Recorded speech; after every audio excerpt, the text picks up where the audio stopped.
in one semester at LSU than it cost me to do 4 years at UTA, I'm sure. especially given my son's propensity to spend. Clerk will call the roll. Glenn Whitley, County Judge. Here. Roy Charles Brooks, Commissioner Precinct 1. Present. Devin Allen, Commissioner Precinct 2. Here. Gary Fickus, Commissioner Precinct 3. Here. J.D. Johnson, Commissioner Precinct 4. Here. Constitutes a quorum. Our invocation today will be delivered by Pastor Greg Jarris from St. Philip's Presbyterian Church in Hurst. Thank you so much for coming out tonight. My pleasure. And I invite you to pray. Holy God, creator of the heavens and the earth, creator of all that is and is to come, we lift up prayers today for this court, these commissioners, this judge, and all those making decisions. But we know also, O God, of others that are hurting, those who are struggling, those who've lost their jobs, those who are not sure if they can make ends meet this next month.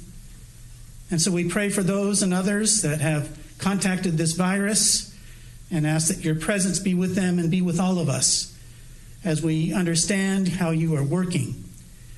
May you be present among this court today, be seen and heard among them. We pray in your most holy name. Amen. Amen. I pledge allegiance to the flag of the United States of America and to the republic for which it stands, one nation, under God, indivisible, with liberty and justice for all. Honor the Texas flag. I pledge allegiance to thee, Texas, one state, under God, one and indivisible. Thank you, Pastor. Mr. Manius.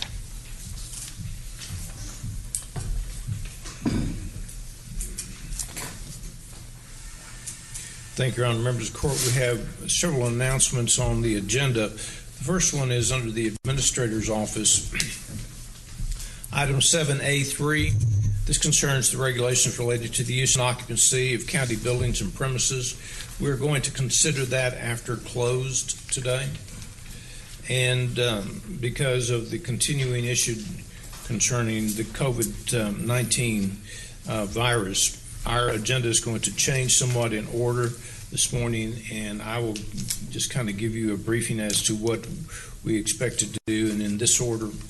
On the first item, we're going to ask Dr. Tenasia to come up and make his weekly presentation, and then we have Mr. Schaffner is going to come up and on item number 1 and talk a little bit about the governor's new executive order, which he issued yesterday.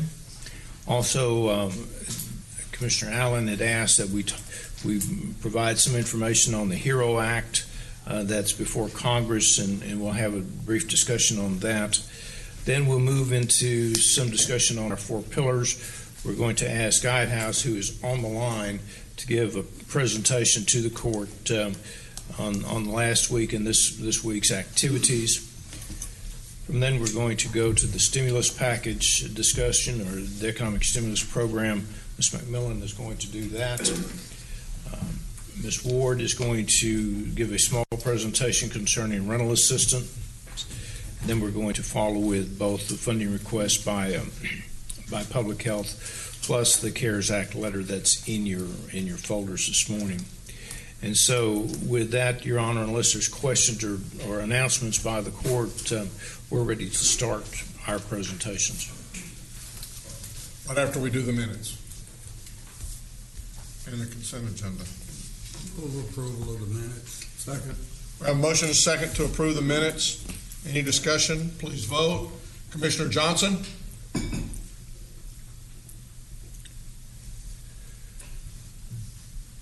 Yes. Motion passes unanimously. We have before you the consent agenda. Move for approval. Second. We have a motion and a second to approve the consent agenda. Any discussion? Please vote.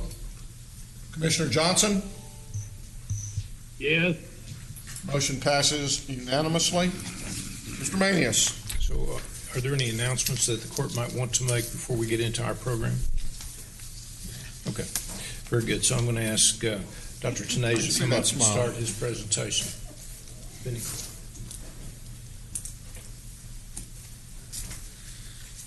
Good morning, Your Honor, and members of the court. Here's our weekly briefing for COVID-19. So just to kind of get you situated on numbers, we're at about, let me double check. I should have had that pulled up. I'm sorry. About 4,645 total cases that are 86 new cases reported for this morning. We have 7 new deaths to report today, so that will bring our number to 130. 1,586 recovered, which is 108 new recoveries. And then I know you all have been asking about our testing efforts and how they've been going. As you can see, and this is data from last night, so more has occurred since then, but about 2,645 appointments were issued. 6,300 or so people tried to screen through our website. And as you can see, the numbers are heavier in the beginning of the week, and then they kind of tail off towards the weekend. But things are starting to improve from a utilization standpoint. And thanks to y'all's input, actually, we've been able to make some changes in criteria. So one of the things that we've done is added seniors over 65, like you were mentioning, Commissioner Brooks, last time. And we have some technical challenges, but I think we're going to be able to add people with underlying health conditions. So just having a health condition on its own will allow you to get an appointment. So that should be hopefully accomplished today if the technology issue gets resolved. And then we also made a change to allow retail workers, restaurant workers, grocery store clerks, and so forth to get an appointment without having to have symptoms present. So a lot of that has opened up the capacity. Thank you, Vinny. Yes, sir. You listened. Yes, sir. I appreciate that. You know, and we're going to titrate this with how the demand is and how things are going, and you know, we'll keep working on it. Excellent. Vinny, does this include the testing that the National Guard did Friday and Saturday? No, sir. This is only for the 3 testing locations that are coming through this website. That is the Fort Worth locations that are run by UNT Health Sciences Center, and then the Arlington location.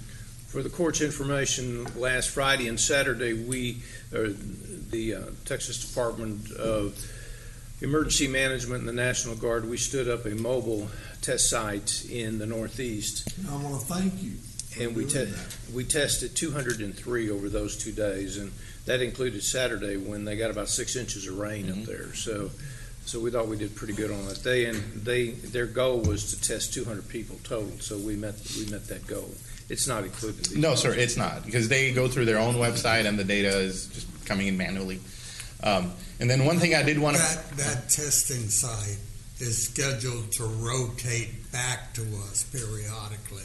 Do we have a schedule on that rotation? We think that it's going to be maybe in the last week of May, which is coming up really pretty shortly. So we're looking for another site. We have heat maps that are generated by Public Health, and with our emergency management group, we're looking at a site to put it up. You know, in order to set this thing up for 2 days and get 200 people tested, that's not really bad at all. That's really pretty good. And they do their own advertising. Let me just opine that you had to jump over a whole bunch of hot spots in order to get to Northeast. But that's okay. We're dealing with the entire county here. Well, I understood Bedford was a hotspot, though, right? Was Bedford not a was. hotspot? You've got some out Yes, sir. in Euless area. So those areas that were in close vicinity, so the mobile site was in a hotspot location, and it was sort of a cluster of 3 or so zip codes. If you look in the Northeast, around Bedford area, there's like 3 or 4 zip codes that are all, driving traffic into that area. But the facility ended up being itself in a hotspot area as well. But Commissioner is right. I mean, there are other hotspots in the county, and again, we're trying to get these mobile sites to rotate to all of them. And I don't think we've had anything in Northwest yet, as far as test sites They're a go. little lighter on the hotspot, but yes, sir, we'll Didn't we get have there. one on Beach Street, North Beach? What's that?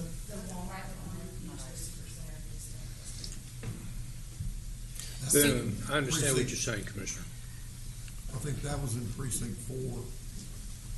Well, so then is the plan next Tuesday that you all would make a recommendation as to where that would be, where the should the state come back Yeah, the end of the month. Absolutely. You know, This thing is rotating. It's not like should it come back.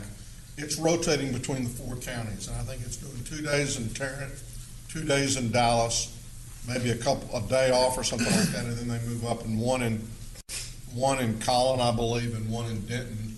yeah, the And so four- it's doing four a basic counties. it's doing a rotation. So it'll get to the point to where it'll be we can determine what day it's going to be here. I think is the way. Oh, we will, because we That's have the to have a plan. 3-day setup on it and do the advertising. So we'll have more information hopefully by next Tuesday. Great. on that thing. And so one thing I know you all had asked last time, and we had started a survey. So as with any survey, we're not getting the best results back. Out of the survey that we sent out, only about 10% or so responded. But I have about 170 or so total answers, I think. Out of that, what we found is the 2 top reasons are holding stable, and those are appointment times. That's an issue. And access to appointment locations. So that's an issue. Rest everything else is a lot of things under the sun. And like I think I clarified last time, a lot of these are also people just testing out the system. I just wanted to see if I would qualify, or they made fake accounts to just put the information and see what would happen. So 200-300 of those were already taken out. But out of the ones that we did reach out, those 2 reasons remained, and one of them we're trying to address with our partners in Arlington. Today and tomorrow, their locations or the locations is Cornerstone Church, but it's 4 to 8 p.m. So they're trying to do that, address that by moving the times down so more convenient times are available. So hopefully, combine all of these things: availability of time, more opening up of appointment criteria. I think that should help people get access to appointments as needed. Sure. I mean, and I would imagine that part of the success of the location in Bedford was because there was a Saturday option, which is, I think, really important for us to consider, which I know that we're doing that, so. Sure. Okay. And then, so going back to what's happening with our numbers and where we are. So we've had some decline in COVID-like illness. So if you look at the left chart, we're starting to see, there was a big peak in towards the end of April, and then, May is starting to look a little bit better. We had a little peak when I spoke with y'all last time, and now it looks like we're coming off of that peak. Again, most recent data is a little hard to rely on because sometimes there are reporting lags, but this is sort of the most sensitive of indicators where the lag is less. So fairly okay to look at this and say, okay, we are starting to trend down, at least on the COVID-like illness visits into the EDs in Tarrant County. And so that's good news. And the right chart is sort of just a comparison with what's happening with influenza-like illness. Both are trending down. COVID-like illness and influenza-like illness are now starting to trend down. Do we have a count on how many flu cases we've had in Tarrant County? So we don't have a case-by-case count because it's not a reportable condition by itself because there's too many that occur every year. So what they do is this kind of a survey, a influenza-like illness survey. So if I was a practicing physician's office, in my office I saw 100 people, how many of those were influenza-like illness? And that's how they reported a percentage every week. And our data is more tied into ED data, so how many showed up at an ER visit that had influenza-like illness. So it's a percentage. It's now back to below baseline because we're seasonally below baseline. It's 1 point some percent of the visits in the ERs are influenza-like illness. A little bit over 2% are COVID-like illness, and the real diagnosis here is that influenza actually ruled out. Everything else sort of looks the same. Do we know how many deaths we've had with flu this year? I'd have to go back and look at the number. Again, individual deaths are not reportable at the county level, only pediatric deaths are, and those were 3 for this season. Okay. So again, looking at all the case trends, the epidemic curves, as you can see, sort of the end of April was the big peak, and if you all recall, that's where all the FMC data also came in. Those were the dates of collection for those folks in the Federal Medical Center. And we are starting to trend down a little, but again, I always use caution for the last 2 weeks of data here because the lag can vary. Average lag time is about 8 to 9 days, but it can be 14 days, it can be less. So let's just see, maybe get another weekend and see what happens. but starting to look a little better than what we were towards the end of April and early May. Death trend, overall, it's flattened a little. I mean, today's number is going to hurt because we added 7. And I know they're going to redistribute over the last few days based on date of death. But overall, I think we're flattening out at a plateau for number of deaths as well. Hospital utilization, again, type of beds occupied by lab-confirmed COVID patients. That's the left chart. We're holding flat above 200, pretty almost for 2 weeks, 2.5 weeks. So that's somewhat good news. I mean, we had been trending up from mid-April to almost early May, and now we've flattened out and holding there. So that's good news. And you're seeing that on the right-hand chart as well. It's kind of squiggly lines, but if you look at the overall picture, we went up, and now we're just kind of hovering at that level. So that's good that we're not jumping up. It's not great that we're not coming back down either, but you know we're stable. So again, the messaging for the public remains the same. Stay at home as much as possible. You know, we understand that things are opening up, so people got to come back to work and all those type of things. So if you have to do that, social distancing is the best tool. Wear a mask when you go out. And then seniors over 65 need to continue to isolate as much as they can, minimize contact with other individuals, use technology. I mean, a lot of our seniors can do, FaceTime and get on Facebook and things like that. Utilize that to stay connected. Don't feel isolated, because that's a real problem. But try to avoid contact with individuals. And the reason for that is, in our data, what we're finding is only about 16 or 17% of the cases are occurring in over 65. But majority of the deaths, almost 65% of the deaths, are occurring in over 65. So they're getting hit real hard with bad outcomes from COVID-19.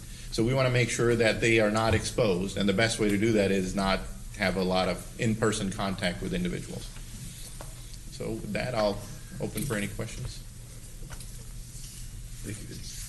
All right. One of the questions I have is, and we've talked about this before, what is the biggest reason why a case would remain pending? So it's really a variety of reasons, but one of them is that a lot of people do take a while to recover, and we're now trying to follow the CDC guideline of call them recovered after 10 days, where the person has had a symptom onset of over 10 days, and then their fever has broken from 3 days, at least 3 days have gone by without fever-reducing medication, and there's a generalized improvement in symptoms. So what we're trying to do is finish off that interview with them, saying, okay, did it really happen? But sometimes that connection doesn't happen, so we have a secondary backup, because looking at our data, we found that the longest duration of illness was about 21 to 24 days. So we went to a 28-day criteria that at 28 days we'll make a final call, and if they have not answer that call, then we'll mark them as recovered by 28 days criteria. Or if we can finish the interview at that time, we'll document that, and then we'll close that case out. You're not saying then that everybody who's active is still in the pending category? Because we've got 445 pending, and we've probably got 2,900 active cases. So right. What is... I'll get back to you on the details of that. Yes, sir. I would like further, this pending thing, as you know, has been a focal point for me from the get-go. And I've never quite understood why we can't get that number down. So I would like to know, in generalities, of the 445 that you reported as pending today, what's making them pending? Is it we haven't contacted them? Is it we haven't been able to get information from them? Because we have 70 folks from the UNT? There were about 60, and now, with the summer approaching, some are starting to, they have exams and things are happening. So I'll get back to you with an accurate number, how many people we have working, but I'll share some information with you on how we come up with that number. Yes, sir. So a couple things regarding, I know we had a lengthy discussion about the Federal Medical Center, and I just want to make sure that we're keeping an eye on things at the women's facility. Obviously, I know in comparison that it seems like it's not an issue, but we don't want it to become an issue. So, Thank you for that reminder, Commissioner. Actually, we had conversations with them yesterday. UNT Health Sciences Center coordinated that. They had seen our briefing from last week, and they remembered that you had that pending question. So full credit to them. And they connected us with FMC Carswell. So as you know, there were 2 reported cases there and 1 death. And so the other person that was remaining has now recovered. So there are 0 active cases at FMC Carswell. And they've done testing of about 30 or so individuals that they thought they needed to test, and all have tested negative. They're on top of things. We had a great lengthy conversation with them yesterday, a lot of lessons learned from FMC Fort Worth. UNT Health Sciences, who manages the health component on both sides, has done a lot of infection control type of things with them, where the staff are not crossing jurisdictions. They're sort of staying segregated in those facilities. If I'm a staff assigned to FMC Fort Worth, I only go there. I don't go to Carswell just to not be able to carry infection. And a variety of other things. So far, knock on wood, things are looking very okay, and they're doing a good job, and they've already implemented a lot of those best practices that they learned from all across BOP. okay. And then my second question regarding testing is, I know that it looks like there's been some improvement in the far South Arlington, Mansfield area with testing. I mean, I know we'll continue to monitor all of the current hotspots, and obviously that's going to change as we get data in on a daily basis. And obviously we're having the conversations and planning for something more permanent for East Arlington, West Grand Prairie. But I just want to make sure that I mention for our community that I think we're all interested in increasing testing capacity and it being in our respective areas. And I'm totally supportive of following the data and following the need. I think that needs to be the approach that we take. Okay. Absolutely. All right. Thank you. The prison in Fort Worth, not Carswell, but the other one, how many of their staff and guards have been tested now? 137 total. They have about 320? 330 something, yes, sir. And the 137 that I'm quoting is through our testing. I believe they had about 25 or so that went and got testing on their own through their doctor's office or through public drive-through locations and things like that. Are they doing anything to encourage or to mandate that the remaining folks get tested?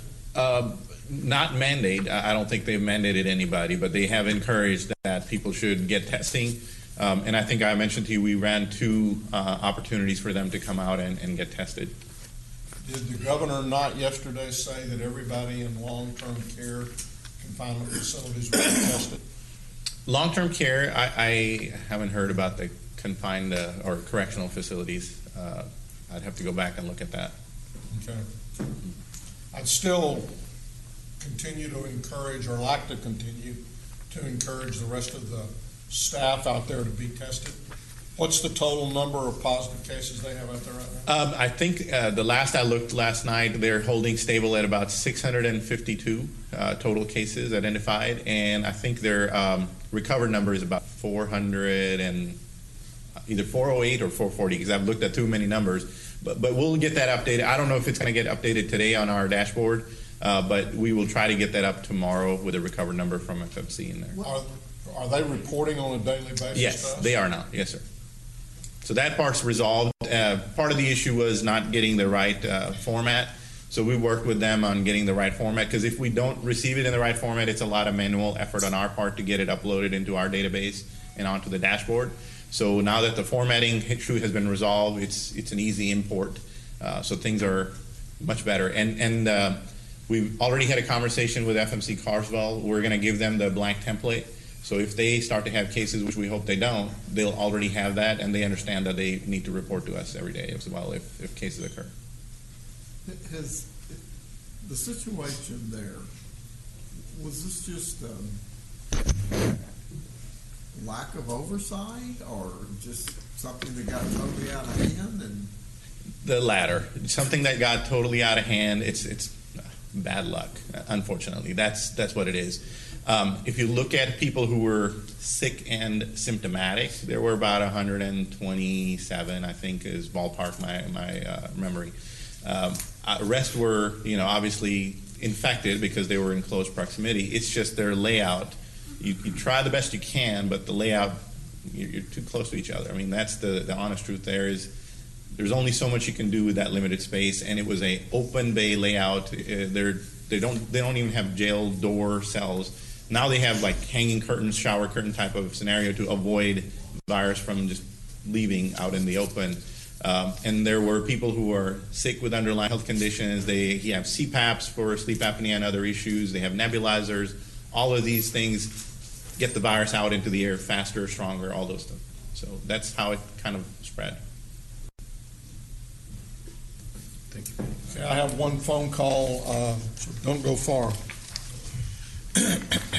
I'm calling Geraldine Cox.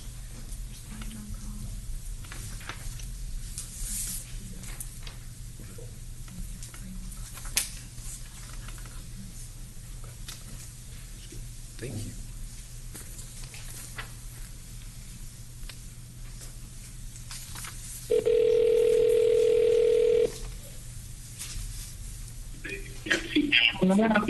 Hi, Geraldine. This is Judge Whitley, and you have put in a request to speak. And so, if you would repeat your name and address, I think you know the routine, but it's 3 minutes.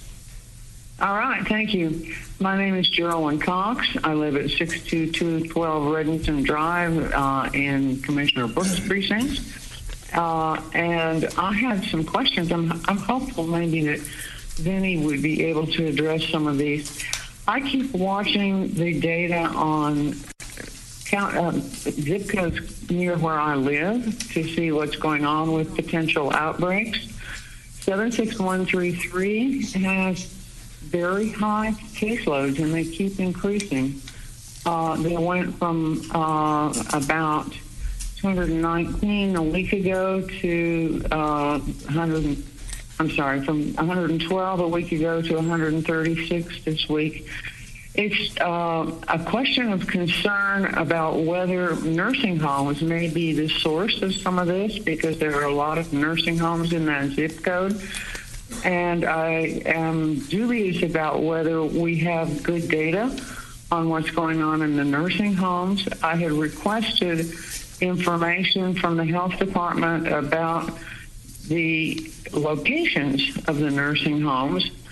And I wonder if you could ask Vinny if we have data from the health department that lets us know not the names of people, no identifying information as to the persons who are ill, but can we tell when there are institutions that have high caseloads, and can that information be made available to people who are trying to pick a nursing home Vinny, for a family member or for themselves?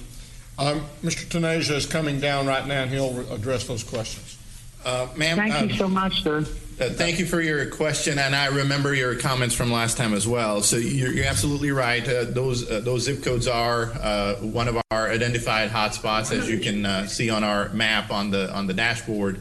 And that's what I think Commissioner Brooks was referring to earlier about, that we've had other zip codes as well, and those are one of our target areas to make sure we drive more testing capabilities and so forth into those zip codes. So I will tell you, generally for the county, we have about 38% or so is facility-related outbreaks. And if I recall the data correctly, about 12% of that was senior living arrangements, whether they're nursing homes, long-term care facilities, independent livings, or other. So about 12% of that is senior living. And then about 15% are correctional related outbreaks, whether it's the FMC outbreak we just talked about or our own county jail and other correctional related things. And then about 6% is other, meaning other facilities that may be having an outbreak. So 38% of our data is all facility related. Rest of the 60% is out in the community. And we have daily that we look at which nursing homes are having outbreaks. There's an effort underway to test all of the nursing homes. I don't know if you've been watching what the governor has directed fire departments to do, but we're in partnership with those fire departments, making every effort to test all nursing homes and identify any individual that may be positive and take appropriate measures. There are a growing list of nursing homes that have an outbreak, at least one case identified, and we've been working with all of them to make sure all the necessary measures are in place. And the reason we hesitate to share that name of the facility publicly, and again, I don't mean to be rude, but one of your comments last time was we would like to know which facility is dangerous. And that's exactly the conclusion we don't want people to draw. The facility itself is not dangerous, and we, as partners to them, really can't afford that kind of conclusion. That's why we hesitate to share the names. Now, the facilities are required to share that information with their residents and the family members and so forth, but it would be a little bit of a challenge if I was to come out and say, okay, this facility is dangerous because they have a case. That doesn't really make sense. When all the appropriate measures are being taken by that facility and their staff are, working hard to make sure all the people are taken care of, we just don't want people drawing conclusions. And the other thing is I get a lot of calls. Well, I found out that my parent is at this facility and they have one case. I would like to take my parent from that facility and put it in a clean facility. I want to move them. Well, we can't help you on that because, one, we're not supposed to have this movement anyways. And that's part of the reason we try not to separate, here's clean facilities, here's facilities with outbreaks, because people are going to try to do that. And it just is going to spread the illness. So, again, that's kind of the logic behind not putting out names. But the facilities are required to share their status with their residents and the family members. So if you have a particular situation where you have a family member or close loved one in a facility, work with that facility, and if they don't comply to your request, you can go to HHSC, which is a regulatory authority, and they will help you get that information because that's required by law for them to share. Thank you, Vinny. Thank you, Ms. Cox. Have a good day. You too. Thank you, sir. Bye. Goodbye. Okay. Your Honor, I think that's the only one that we have dealing with the COVID issue. Yes, sir. So if we can go ahead and move forward, then we're going to go to item number 1 of the administrator section. Ask Mr. Schaffner to come up and talk about 2 issues, one being the governor's executive order, and the other is the HEROES Act that passed the House in Congress.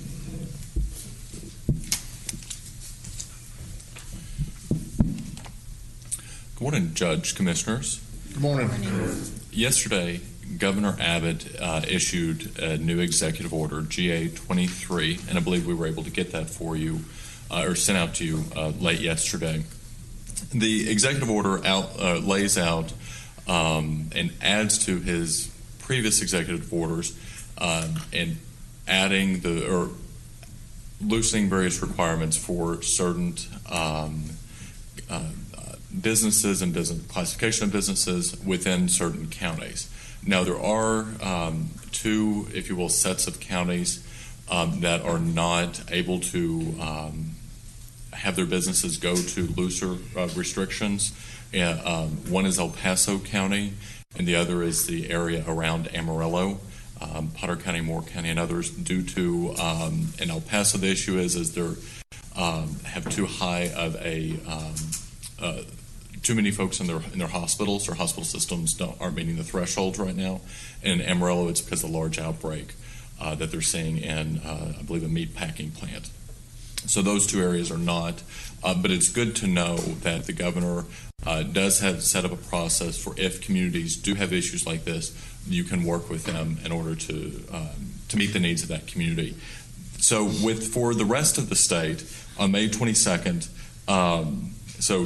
he lays out within the executive order more or less 3 dates. One is May 22nd, the second is May 29th, and then May 31st. May 22nd, restaurants are able to open up to 50% occupancy, as well as some others that are currently at 25%. And then bars, aquariums, bingo halls, bowling alleys, and other rodeos, for example, are able to open up at 25% occupancy. So that's starting on May 22nd. Then in May 29th, the significant one on that date is zoos are now able to open up at 25%, but they do have to keep some facilities within the zoo still closed. And then starting on May 31st, they're opening up a lot of professional sports basketball, football, or baseball, softball, golf, tennis, and car racing, and also youth camps are able to start opening up with 25 to 50% capacity, depending on the types. So that's the general overview of the governor's executive order on what it's doing, further loosening within those counties and areas that aren't meeting thresholds that are cause for concern. So I will pause there and ask any questions. Before we get to that, since this is the governor's executive order, I think it's important to mention, and for the folks that are listening, that questions regarding this for your businesses, for your activities, those questions probably need to go to the Texas Department of Emergency Management, TDEM, to be able to be worked through, since they're not Tarrant County's executive order, but the governor's executive order. So, yes, sir. I've got a question on the governor's executive order that is probably more appropriate for Vinny. Vinny, what do we know about the spread of the coronavirus in swimming pools or through the use of swimming pools? So it's not the pool itself, because there's a lot of dilution with the water. There's chlorine in the water, so it's not spread through the water.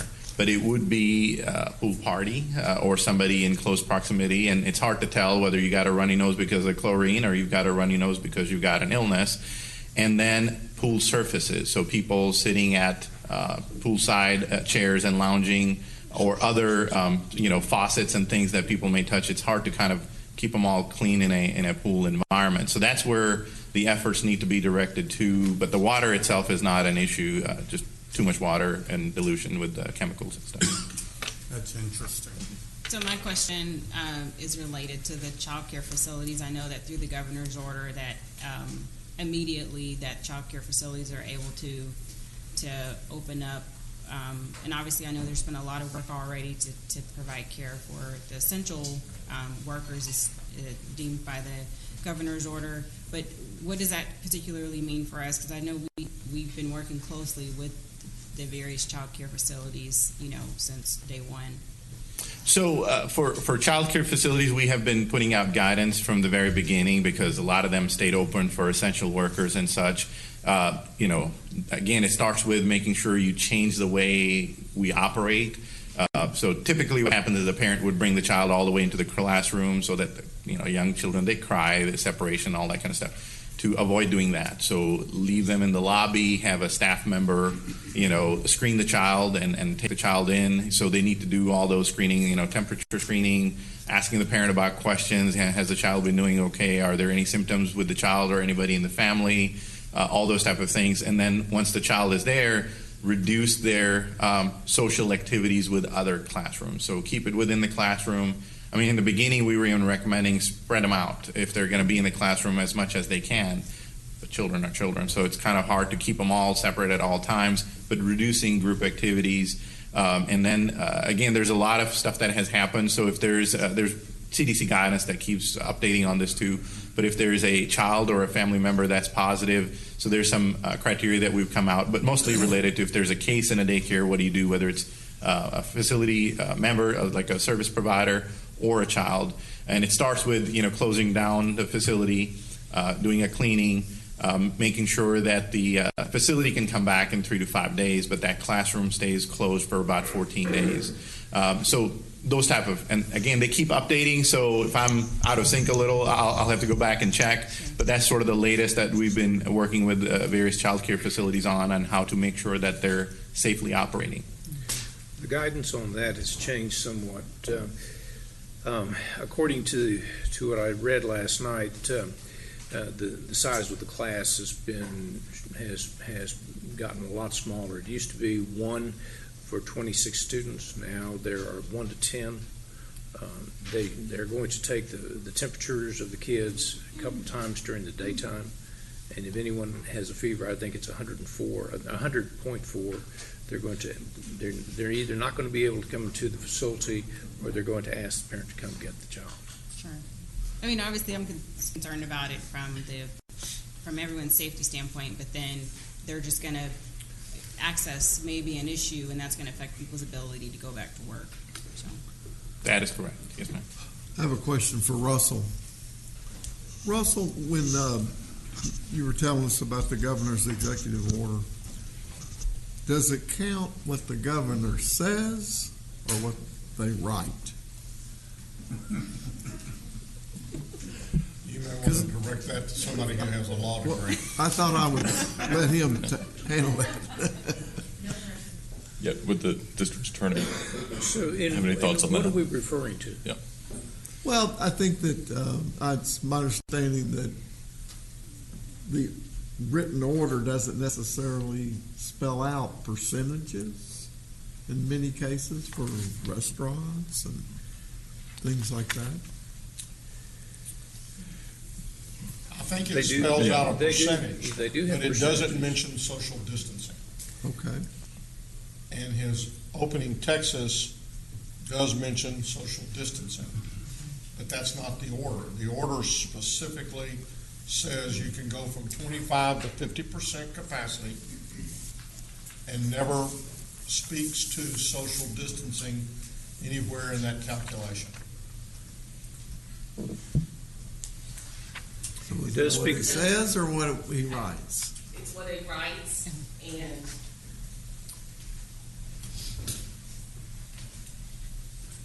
Judge, I just want to make one clarification.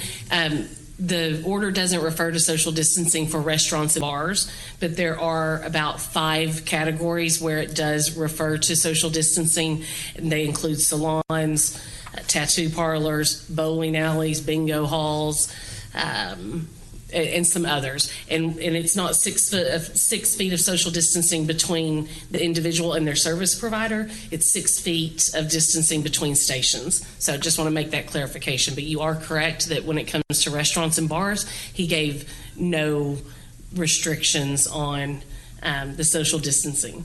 And his press conference and the statements that he makes sometimes do not match what is in the order, and the order itself is the guidance, and the other is his delivery. Thank you. Good word, GK. You ought to be a lawyer. Thank you. Then I couldn't be an administrator. No, not in Tarrant County. Now.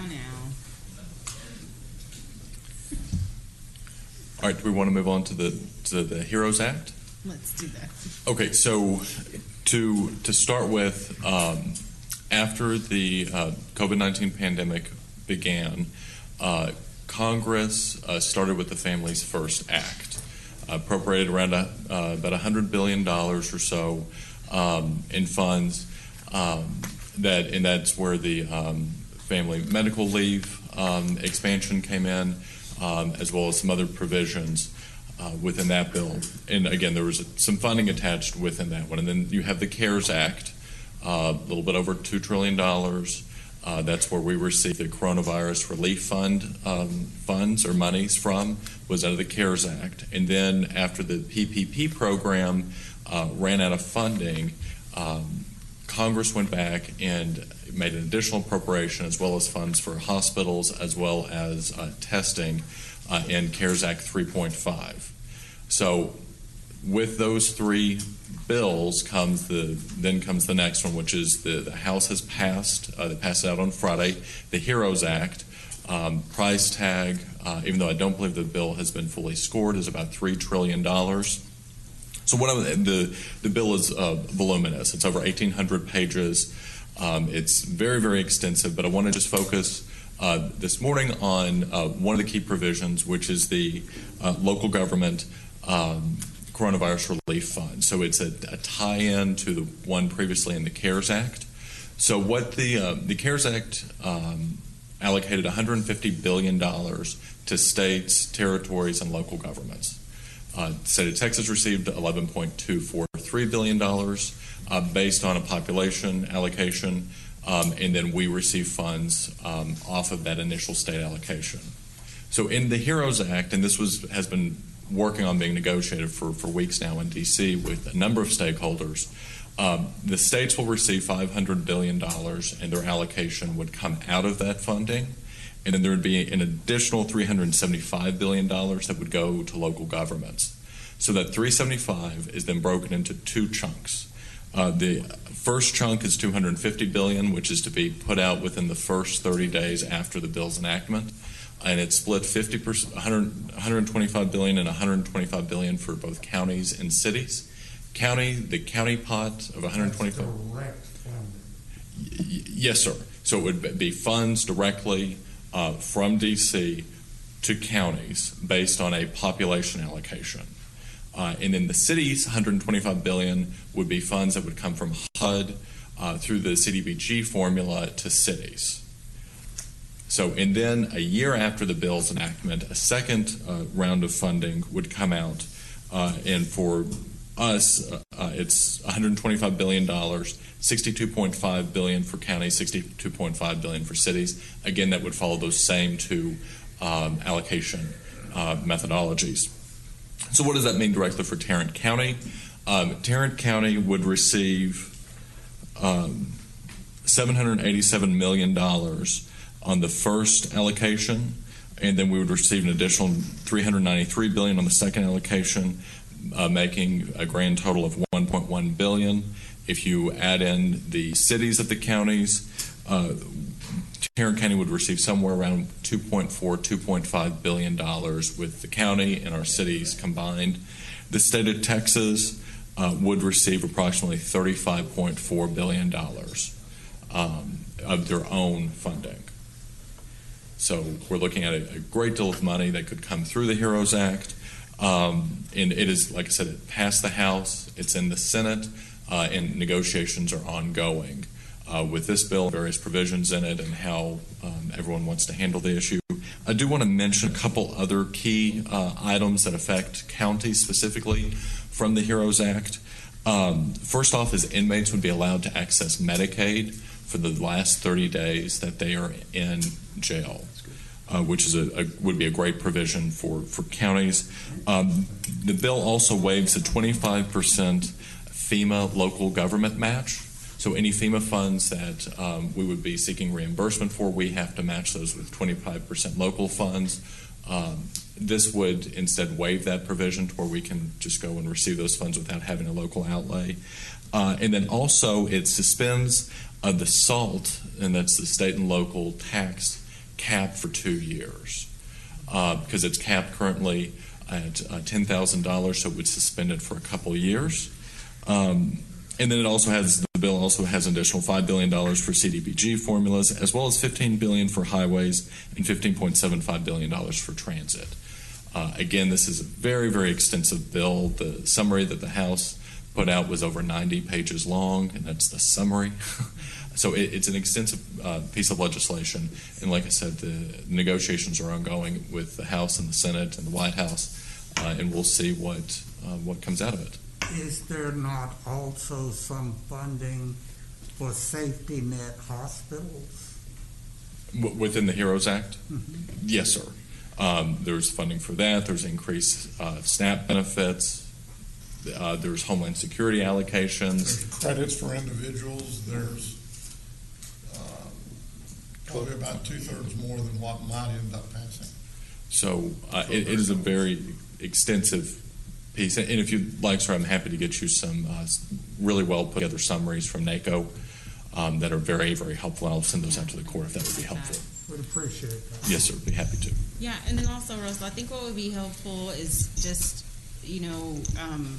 understanding with all these various actions, what's coming directly to the county through the county, what we're doing with it versus what's coming through some other level of government or agency, if you will, which I know, it couldn't be exhaustive, but just what you said in a summary form, so it's easier to communicate with the public, Sure. what it is that we're doing with what's coming to us.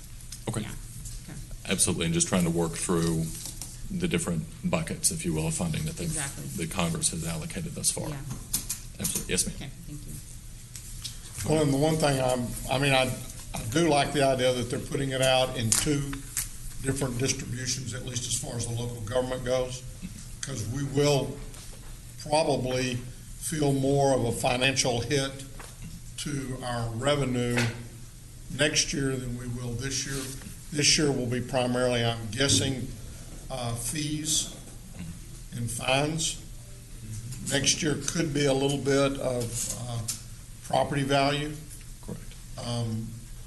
But if we're talking about anywhere near that kind of money, then we need to get our grants thing up and going, because we need to get as much money out to the individual businesses that have been, and individuals that have been harmed by the mitigation policies that we've, put in place at times to try to help them through that. And Judge, I'm glad you mentioned revenue issues. So with the CARES Act funding, the $210 million that the counties received, those funds cannot be used to replace revenue. So whatever revenue lost by whether it's the county or the cities that we're working with to get ILAs to, that CARES Act money cannot be used for revenue replacement. Within the HEROES Act, they do allow the monies that they're allocating to both the state and the locals to be allowed to use as revenue replacement. And I believe that's one of the items that Guidehouse is supposed to be working to come up with, is what that revenue replacement or the lost revenue total would be for the county. So that's excellent from that perspective, but also it allows for the CARES Act fundings, the Coronavirus Relief Fund, those funds to also be used for revenue replacement. So that makes that change as well. So just wanted to flag that for you all as well. So thank you. But these are tentative issues. These are not issues that have been passed by Congress. No, only by the House at this time. Well, there are a lot of things about the HEROES Act to like, but the HEROES Act is a long ways from becoming law. That's exactly right. And as that great philosopher Kenny Rogers once stated, never count your money while you're sitting at the table. There's time enough for counting when the dealing is done. I think that's where we are with the HEROES Act. Yes, sir. That's a good sign. Any other questions? Thank you all very much. Thank you, Russell.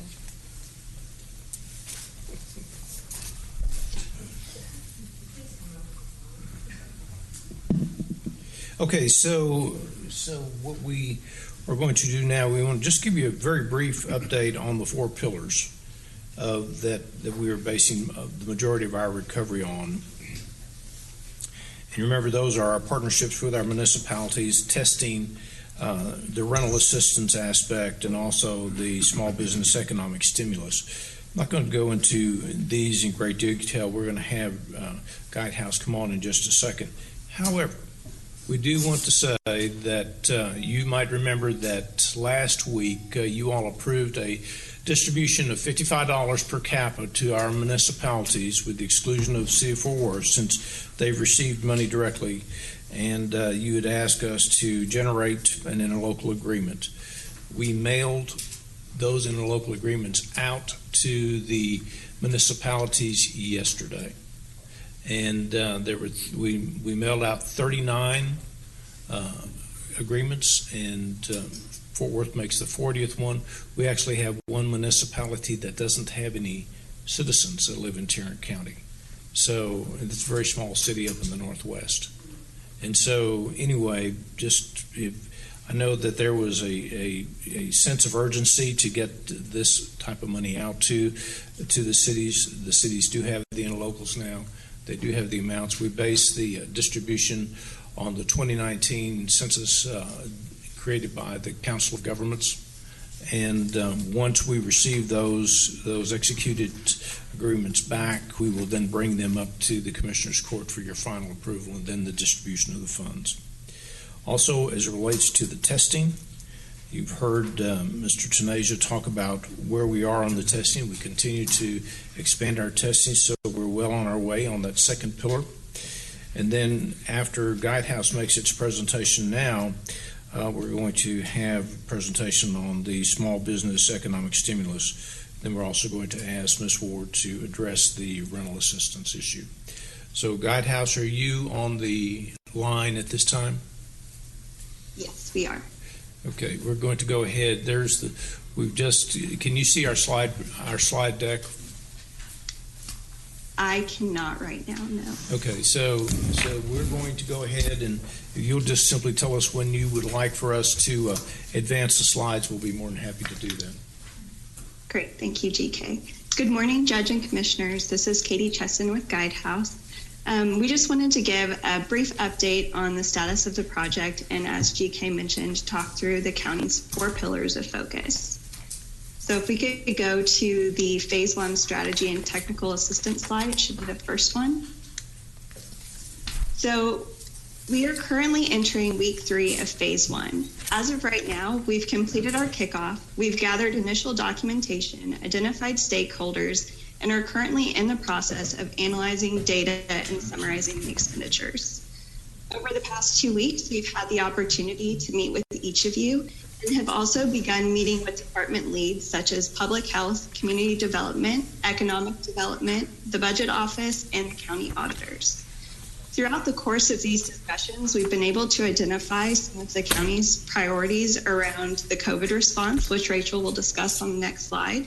But I will pause here if you guys have any questions on our timeline and kind of what's coming up.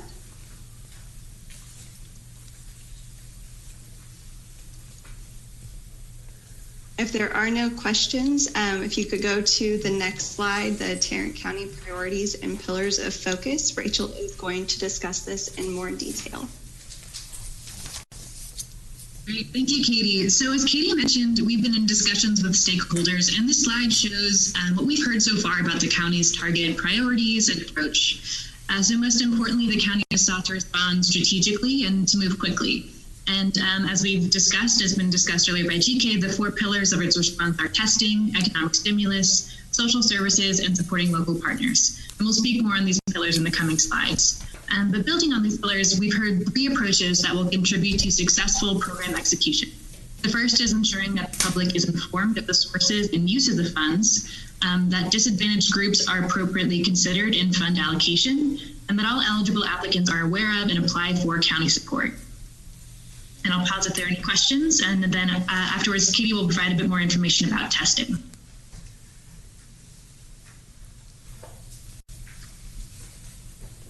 All right, if we can move to the next slide, Katie will provide an update on testing. So starting with Tarrant County's first pillar of focus, which is the COVID-19 testing. On May 24th, the Healthcare Enhancement Act was signed into law. So this legislation provides an additional $25 billion for necessary expenses to research, develop, validate, manufacture, purchase, administer, and expand capacity for COVID-19 tests. Of these funds, $11 billion will go to states, localities, territories, and tribes to scale up laboratory capacity, trace contacts, and support employer testing, among other uses. So what we know right now is that the funds are expected to be allocated by May 24th. This allocation is based on a formula, not an application. So of the $11 billion, no less than $4.25 billion will be allocated to states, localities, and territories based on the relative number of COVID-19 cases. No less than $2 billion will be allocated to states, localities, and territories in accordance to the Public Health Emergency Preparedness Grant formula. So what we know is that the governor or the designee of each state or locality receiving these funds is required to submit a plan for COVID-19 testing. This plan should include the number of tests needed month by month estimates of laboratory and testing capacity, and a description of how resources will be used for testing. So, since the enactment of this legislation, there has been no additional guidance released. We are still doing research and staying as up to date as we can to make sure that we are on the horizon when anything does get passed, that we can pass along to you guys so you can prepare for that. But based on discussions with Finney, it does sound like that he is currently putting together information for this plan, not necessarily for the plan, but for expanding their own testing capacity. So the information is out there. I'll pause now if you guys have any questions. So will the tests, when you say allocated on the 24th, is that based on the number of positive tests as of a certain date or what? That was not provided in the guidance. There was no test date for what they were basing the allocations for the COVID test. It just said based on relative number of COVID tests with no date. So one would assume that a good portion of that money is going to go to New York City, Detroit, California, and Washington. Yes. Yes. So do we know more about the formula, or we just know that there is a formula? We just know that there is a formula. Rob or Brooke, if you guys have any insights around the public health emergency grant formula, I don't think we knew the details on that one. We've always been led to believe that our ability to test had little to do with whether or not we have money. We've got money. We just can't get an allocation of reagents and testing supplies such that we could expand our testing beyond its current level. I don't see how having additional money is going to help with that problem. Well, I hear what you're saying, and I agree 100%, but I'm assuming that as the months go by that the labs are going to be producing a significant increased volume in the reagents, and with the lessening of the requirements for actual testing, that'd be a way we could spend the money, but I don't think it's going to be something that we're going to get done in time for whatever formula they're going to use to base the allocation on. I guess the positive thing about this is that something is going to be directly allocated to us as opposed to being allocated to either the state or some other entity, and then we have to hope that we get some portion of that allocation. So it's just a matter now of waiting until that. Am I right or wrong about that statement? That's a good question you ask. Guidehouse? Katie, do we know if the counties and the local jurisdictions are going to get a direct allocation, or is it going to come through the state? That is what we are still looking into. The guidance just says that it will go to a state or a locality. We are unsure of whether it could potentially go to the state and then need to be funneled out, or if it would go directly to the localities. We're assuming it would be allocated similarly to the CRF, where it would go to the localities if you received an allocation for CRF. Yeah, this is Todd Hoffman. We have actually reached out to the folks federally and Health and Human Services to try to understand how that's going to work.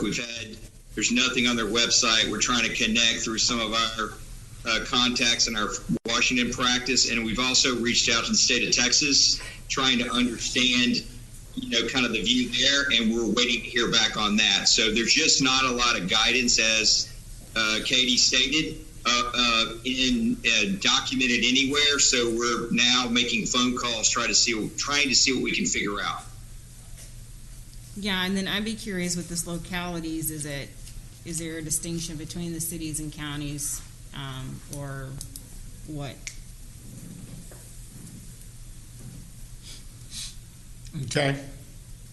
I think that's a question, but I would assume that since we got money in the first place, that we would be a locality as far as they were. It would seem to me like we're back to the 500 plus. Yeah, well, and that's part of it too, is, And then how's that, is it gonna be based on population or number, or are they gonna do kit, like how would they do it? So there's still a lot to be. This would probably be one of those things that we need to talk with our congressional folks about and encourage them to remember us when they try to clarify. I think this piece is going to be very important because you might remember that the governor has directed that everyone in nursing homes plus staff be tested. And they have allocated about 20,000 testing kits for Tarrant County. Our fire departments are doing the tests. I think we've received 5,000 and expecting another 15,000. That does not deal with the reagents. Reagents are part of the laboratory activity. And if they've asked the local fire departments to do the swabs, and if they request that we participate in the testing, well, then it's going to be very important that rather than the testing costs come out of our $209 million, it comes out of a state fund. And if these type of monies are going to be made available both at the state and the local level, it'll not only pay for activities like that, but increase testing. And that's the one thing that we've always wanted to do, is to increase the amount of testing that we do. So the governor has provided us with test kits. I think 5,000 so far. Which is what? The other 15, a swab and a tube with the viral transport medium. So that's for the way we worked it out is for nursing home testing. So that effort that got launched a few days ago, and our partnership with City of Fort Worth, and now Arlington's helping. So we're going to try to cover the entire county. Now there are some cities that have their own fire departments, starting to do the testing, and we're coordinating with them as well. But since we had trained teams already available with these two fire departments, that's the plan, is to try to help those cities that don't have that ability ready. And again, the goal is to do them as fast as we can. And we kind of had a lot of work cut out because labs don't have that much capacity. And we got all that worked out. Who's going to test these swabs after they're commercial labs? So we have now 2 labs that are absolutely confirmed, that Quest Diagnostics and CPL, that's Clinical Pathology Labs. And then another one, it's a new one called GenetWorks. We have not really ever sent them any samples, but we now have an account with them. And then a final confirmation is waiting from LabCorp on how many they can take. So we worked with LabCorp in the past. We just don't know, given this effort, everybody's sort of looking at what they can take from a facility that they can guarantee, because it's now a statewide effort. So there's a lot that's going into the system, same few labs.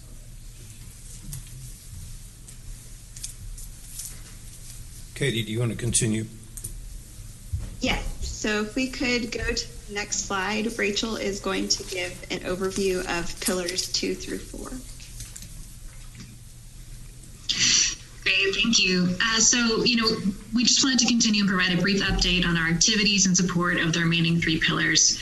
I know you all will be getting a lot more detailed information from the county staff directly on the programming that they're putting together. So this is just an update on some of the discussions that we've had with them around those programs. So the first, economic stimulus, we've discussed and reviewed with Lisa and her team about the Small Business Assistance Grant, which I know they'll be providing an update on soon. On the social services side, we've discussed with Patricia and her team opportunities for assistance to both tenants and landlords, and we've also discussed childcare for non-essential workers and utility assistance. So on those last 2, we understand that there may be some applicable state programs, and so we're currently researching those.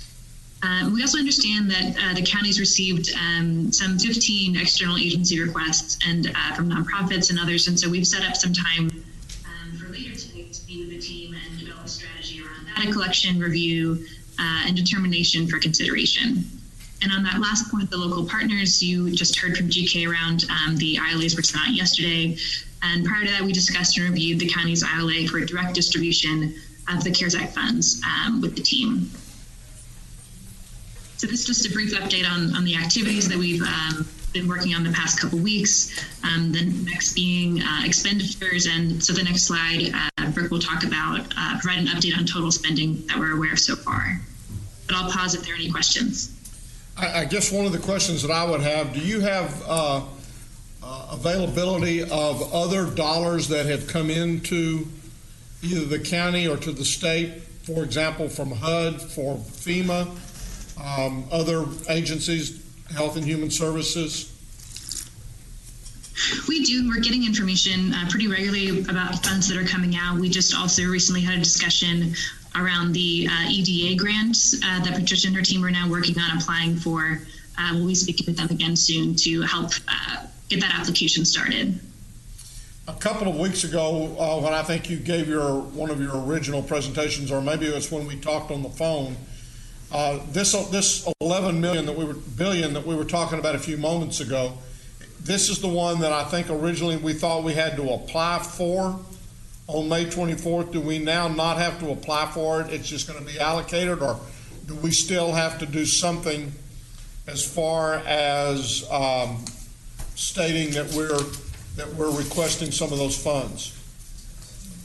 That is correct.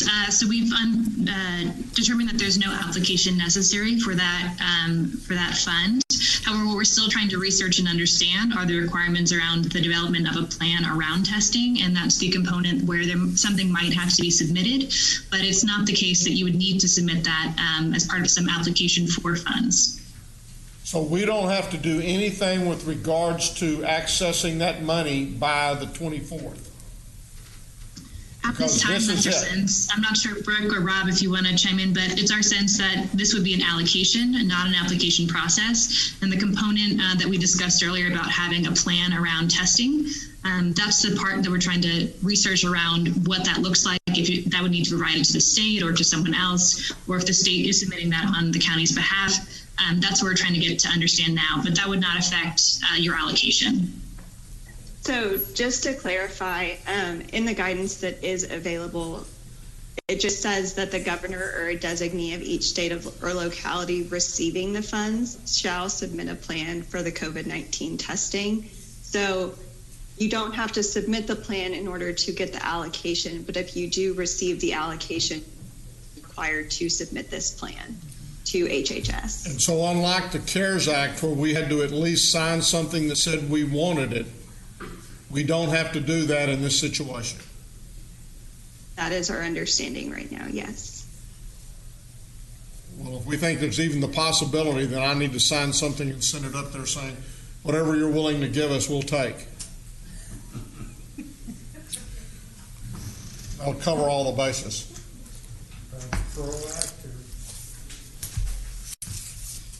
Okay, thank y'all. So do we want to talk about the spending update, Guidehouse? Yes, GK, I'll take care of that. Thank you, Judge and Commissioners. Brooke Barber here with Guidehouse. So each week we're going to provide you an update of the financial picture for the COVID-19 recovery. The dashboard you see here on slide 5, it provides an early snapshot as we work with budget audit and the administrator's office to bucket the expenditures and potential grant opportunities for the county. If you look at the upper left-hand quadrant, you're going to see FEMA PA expenses. We have about $4.9 million currently bucketed to FEMA PA. What we've done is we've established an additional amount. The remaining amount of $20 million is really just an estimate for additional costs around capturing labor and additional expenses which aren't currently accounted for. Most of the costs that you see in that 4.9 is related to PPE, disinfecting, cleaning costs, and testing that we've currently identified. Forced account labor, we're still working with the county to capture those costs. Moving over to the CRF, you've got $209,816,000 identified in the CRF fund. The county has determined to allot about $172 million of that. We have $62 million lined up for the ILA distribution, $30 million in the economic stimulus bucket, $20 million in testing, $20 million in social services, and kind of a moving target is approximately $40 million around county ops. So that's been earmarked in the CRF fund. In expenses, you have about $13,000 that we have currently identified allocated to CRF. That's for food delivery and telework improvements. And then finally move down to the multiple grants. We have identified about $14 million that we have earmarked in those grants. So that's comprised of Texas Department of State and Health Services, DSHS. We've got some North Texas Council of Governments, about $4.5 million there. That's the HUD funding, both CDBG, CV, the HUD ESG, and the HOPWA. We also have some HRSA funding in there, about $448K. That's Brian White, and Help America Vote Care Act of $1.8 million. So those are some of the grant programs that have currently been identified. That the total there, again, the remaining amount is really just an estimate. This multiple grants, we would expect to continue to increase as we identify additional grant programs and determine programs that the county can apply for. And then finally, you have the large graph there, $249 million. That just reflects the total of the CRF plus the FEMA PA as we currently estimated, along with the multiple grants that we have estimated to date. That just represents a complete picture. So we have about $59 million remaining that can be allocated to additional expenses and additional grant programs, and total expended of about $4.9 million to date. Do you have any questions I can answer? Brooke, so when you were talking about the multiple grants and under the earmark section, you had mentioned Ryan White, and then you'd said, what was the last organization? Help America Vote. With AIDS. Okay, very good. Okay, gotcha. Okay.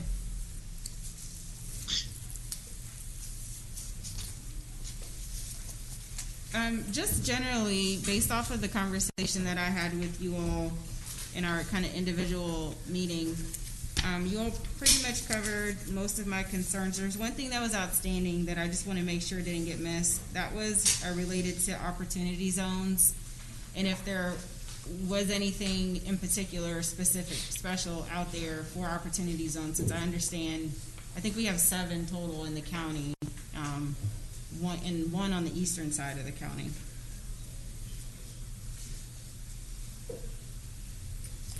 So we are working to understand more about the opportunity zones, and I don't know, Rob or Katie, if there's anything else we can discuss there around the EDA grants. But Commissioner, we are continuing to research what specific opportunities are out there for these identified opportunity zones. And you said the county has 7? I think we have 7. Do we have 7? How many deep aren't there some in Fort Worth? 5 or 6 maybe? Okay. So maybe 5 or 6. Okay. So let's, we're going to take that for next court day. We'll have more of an answer for you there. But the quick answer is we are continuing to do the research around opportunity zones and what specifically we can target for those areas. Okay, that sounds good. Thank you.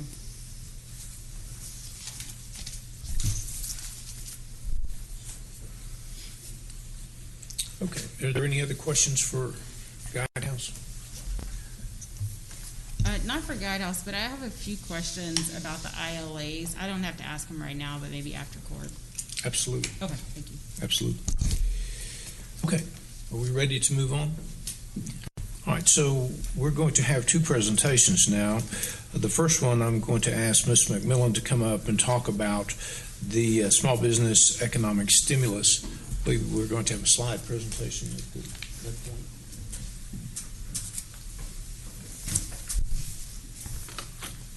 Good morning, Judge Commissioners. Commissioner Allen, to follow up, I know in my conversations with Guidehouse, the EDA CARES Act funding has come up, and I have a call on Wednesday, tomorrow, to find out more with their subject matter expert. Okay. So we are looking into that. We've discussed it.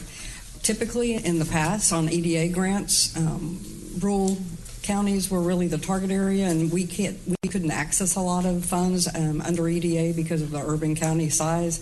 But we understand that under this CARES Act funding that they have lowered those limits so that we would probably be able to access this. And I think we found out that priority may be given to projects that are in opportunity zones. So we're going to explore that more. Thank you. So, in anticipation of the court's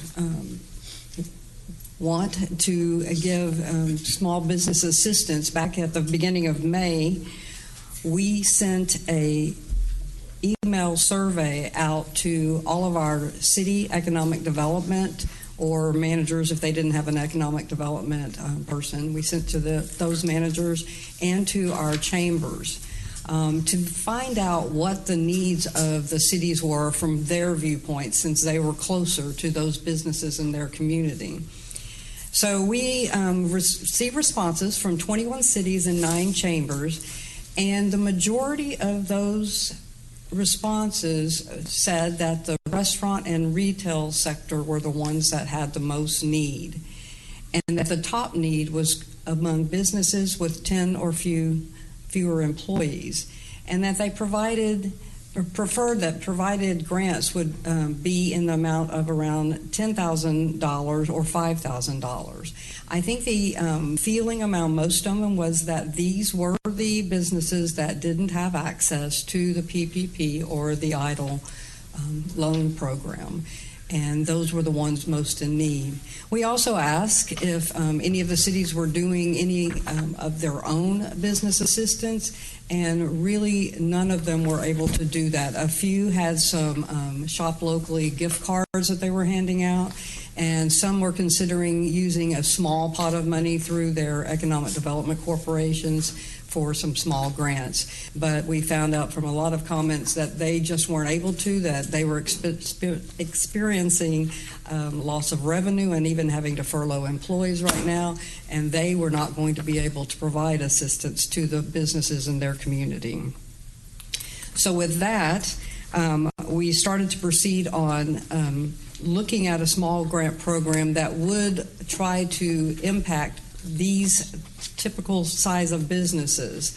Also, we started surveying all of the other 11 counties over 500,000 that received direct CARES funding to determine what they were using the funds for, specifically in the areas of small business grants or loans and in rental and assistance. And so we have talked to a number of the representatives from the counties across the state and have come up with some good information from them. Commissioner Fickus, our liaison in the court to the economic stimulus section of this, talked to and got a lot of information from Williamson County, and then since then we have spoken extensively to their county treasurer and to their IT manager to find out how they ran their program, because they have a good program that got up fast and is trying to get the money out quickly, which we kind of got the idea that that's what the court was looking to do. So with that, this is we came up with a draft, and I say draft because this is a framework, and we know that commissioners may have a feeling that we want to make some changes to it, but we want to bring this to you as a framework for the Small Business Assistance Grant Program. So as we all know, the court approved about $30 million bucket for the grant funding program. And we are recommending that this would be for small businesses of 25 or less full-time equivalents. So that would be if you had a restaurant or a retail store that might have actually 45 employees, but they're part-time, that would be the full-time equivalent would be the 25 or less. And the grants would be up to a maximum of $10,000. They all are not going to be $10,000. It would be based on your expenses, and we'll get into that a little bit at the next slide. And that 20% of the grant funds, $6 million, would be set aside for companies, businesses that are 51% or more minority, woman, or veteran owned. I have provided you all with a more detailed handout that provides a description and some more information on the qualifications. It goes into more detail than what we have here. It's in your red folders. Looks like this, Small Business Assistance Grants. So these are just bullets, but this will go into more detail about the required documentation, eligibility, so we can kind of, if you have questions, that they may be answered since this is just an overview. But first, we look at the recommended qualification to be obviously a business in Tarrant County, but they would have to be outside of the city of Fort Worth, because the city of Fort Worth did receive. Hold on just a second, because I haven't found it. Mhm.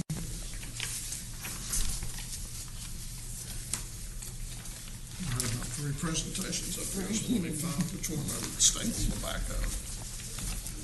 I have another copy if you need one. Okay, I might just take it because that one. Are you talking about this here?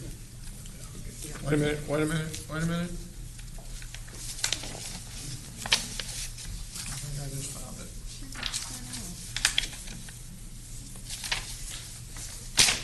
There you go.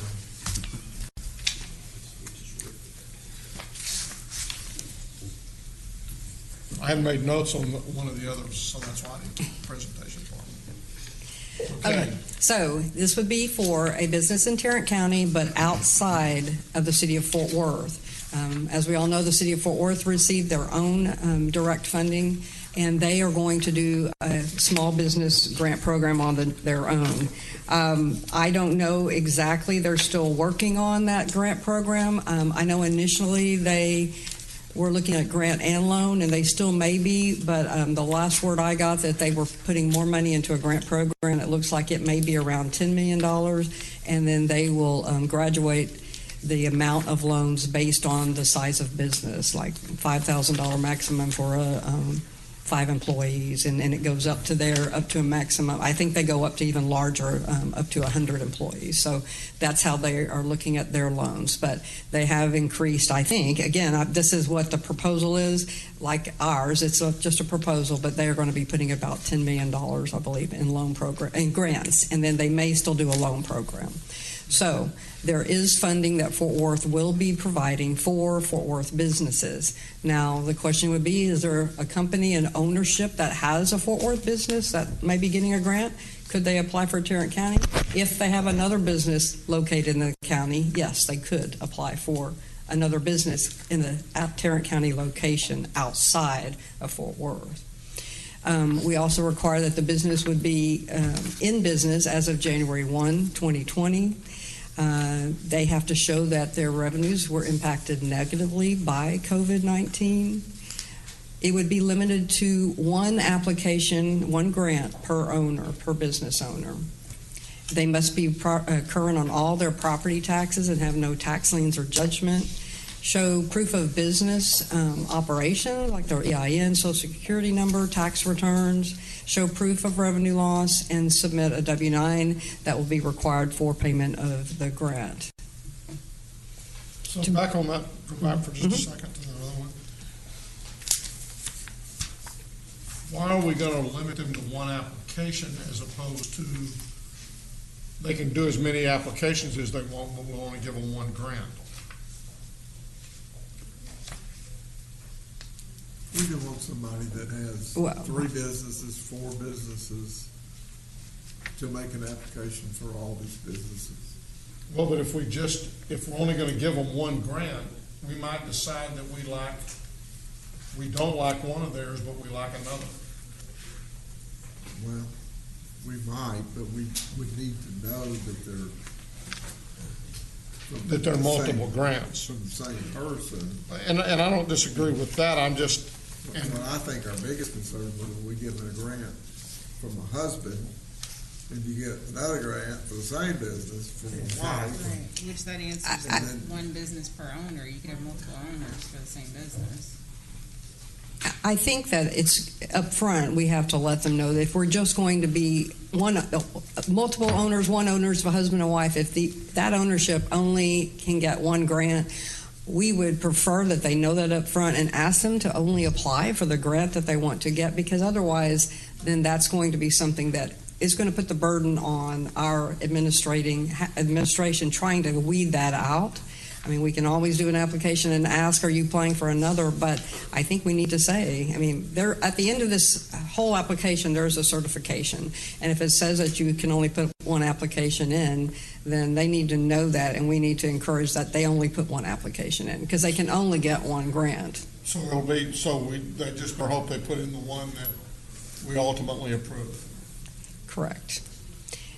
Now, we'll talk about processing in a little bit, about what our idea on this is, because it's an approval process is going to be based on what is inputted and come out a little bit more not so subjective.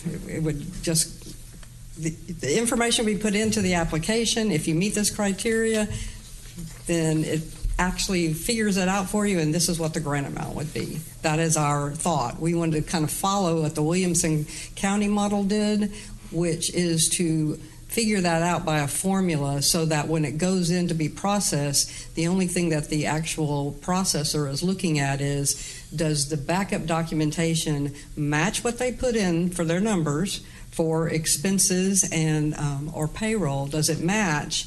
And if so, it's already been calculated how much the grant amount would be. One thing that I didn't necessarily like about Williamson County, but I like what Denton County did. Williamson County was first come, first served.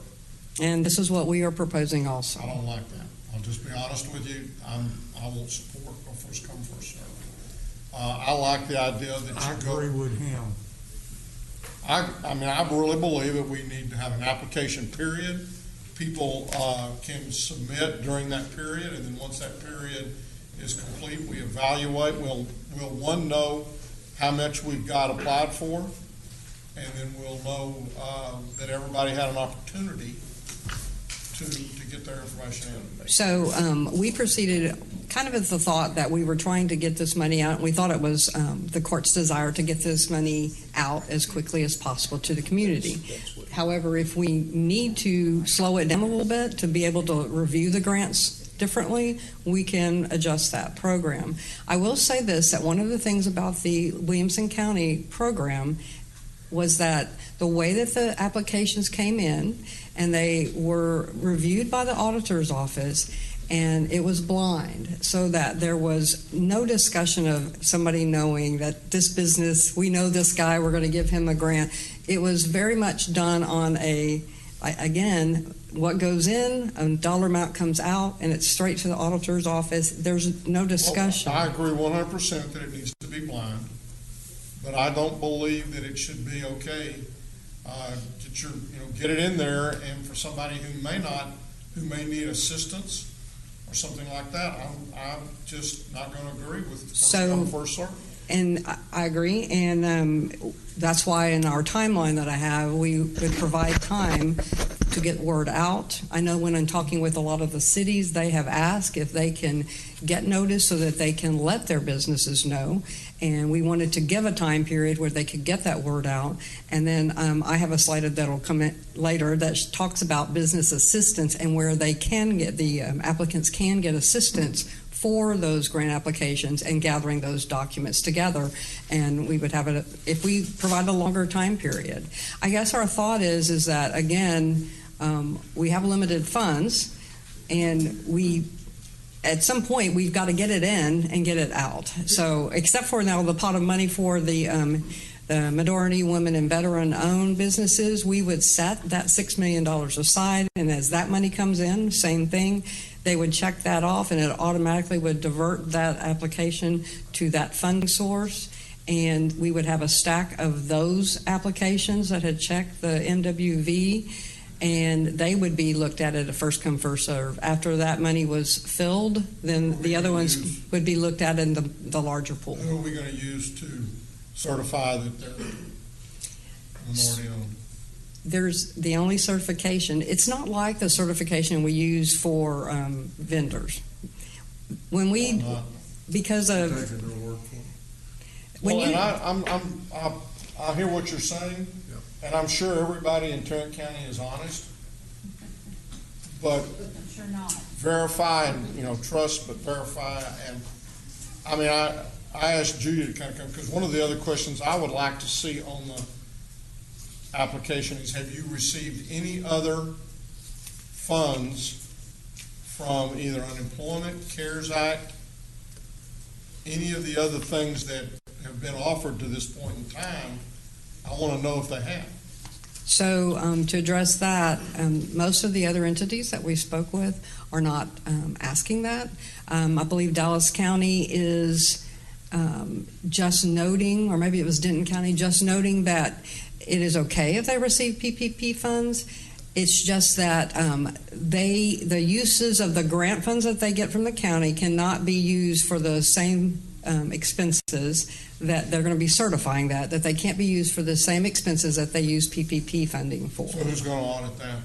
You know, a lot of this is going to have to be there's a very intense self-certification form that says, I am telling the truth. And then I know that this under perjury of law, that you are saying that. It can be audited. If we find that there's an issue, it can be audited, and it provides for a clawback. And that's what most all of the other counties are doing. I think some of the issues are, first of all, if it's not first come, first served, who is the one who makes the determination out of this batch of applications who gets the money and who doesn't? Who do you recommend? Because I would suggest that we look at that, because, again, I'm not going to go for first come, first served. Here's my concern with first come, first served. The people we're trying to help the most are those that have probably in the last week just gone back to work, okay? And those people are working their tail off probably 12, 14 hours a day, and they're not going to be the one that's first aware that we're even doing a program like this. And they're going to be the ones that are going to, again, be kind of at the end of the application process, that another business guy's going to tell him, hey, I did this yesterday or day before yesterday. Well, 2 days ago, may be too late. The money may be all gone. If it's first come, first get the money. So I don't think that's the purpose.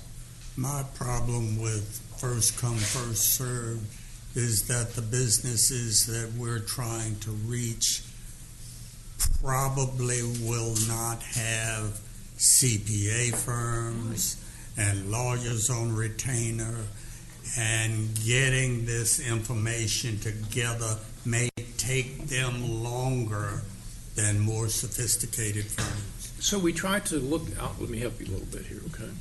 So we try to look at that particular aspect, Commissioner, and I think what we're going to suggest that prior to us simply opening up the website for entities to apply, that we have a week, maybe a 2-week educational period to inform these small businesses that this is going to become available.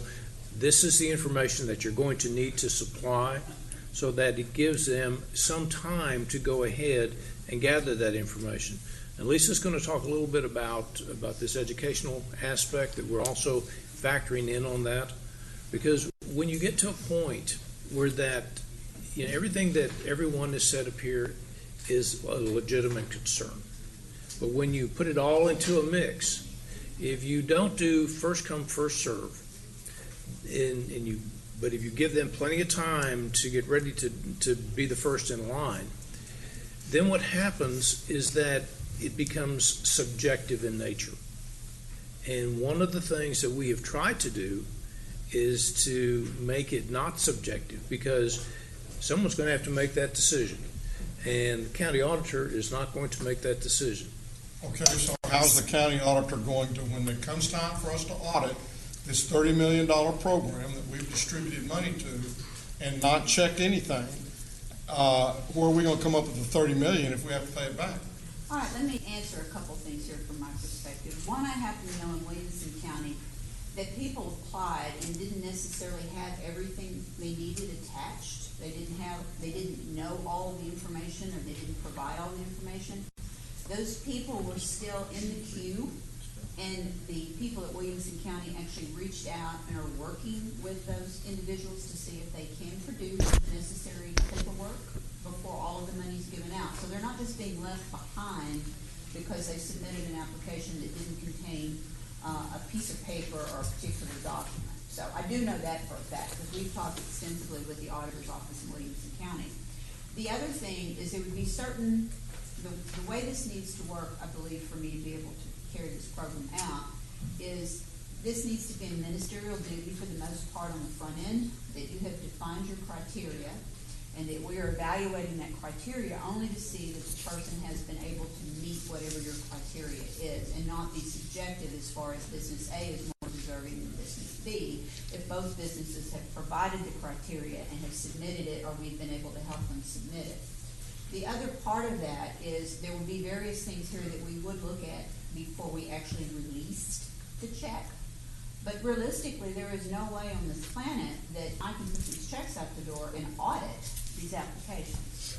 So there would have to be some discussion potentially. I know Williamson County is checking their employer identification number by going out on the IRS's website.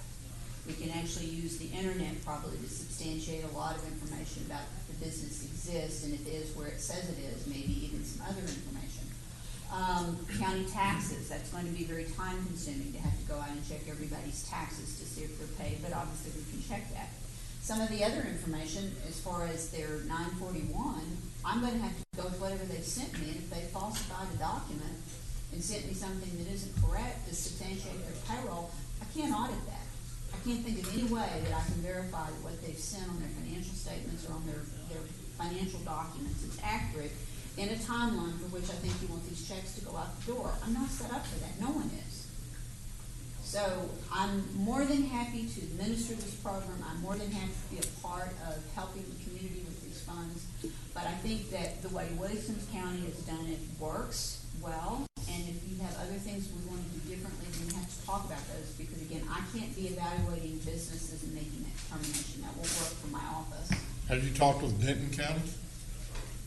No, sir, I have not, because I was given Williamson County as the model. So I just have a request. Lisa, could you please continue your presentation? Because I think some of this you've covered, and then if we could.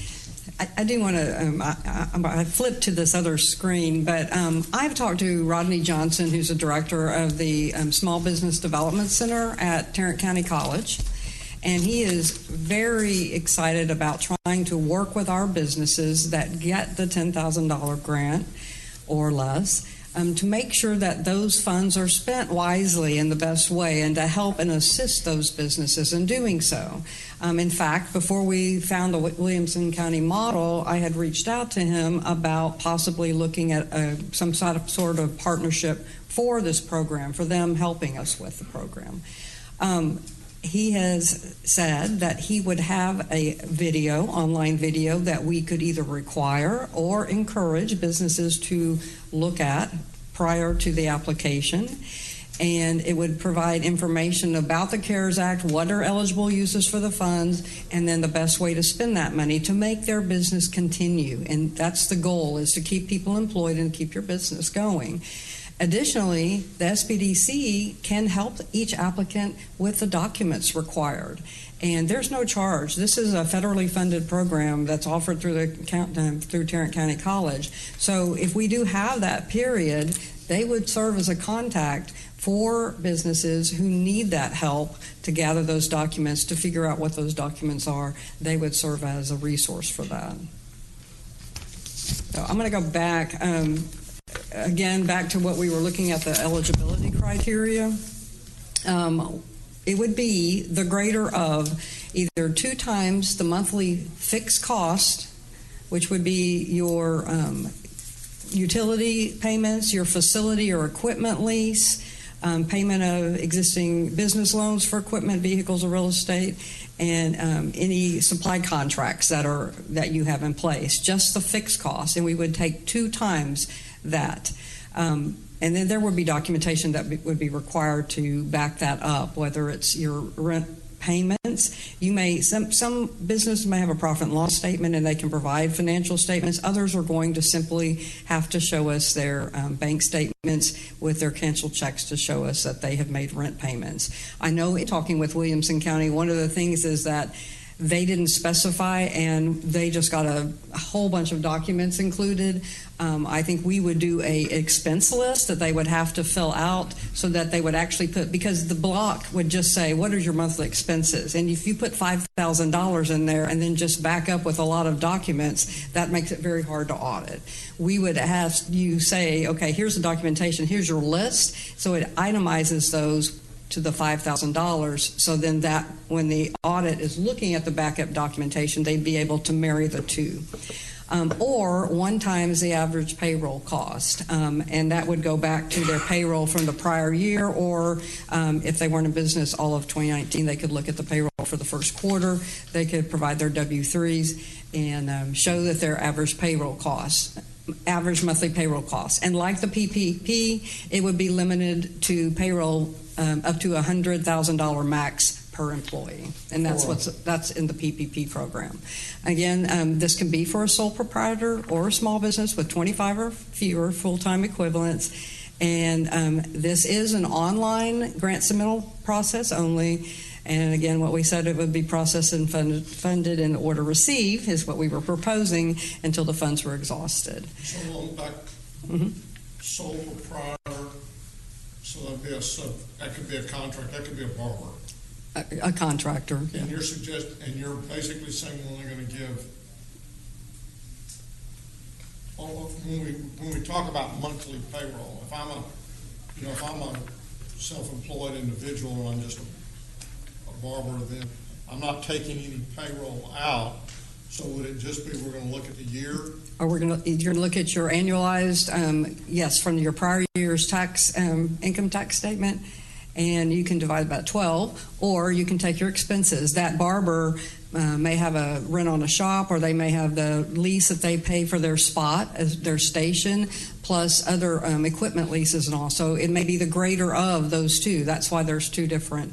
We're only going to give them 1 month versus 2. 1 month of payroll or 2 times their fixed cost. And that's a formula that a lot of the other counties are using. Denton County, I believe, has something similar, just because of the way that usually the payroll, when you're looking, is going to be the higher cost if you've got a heavy employee intensive. And then for a sole proprietor or a small, even smaller business, the expenses may be the heavier amount. I guess my concern, let's say we give them payroll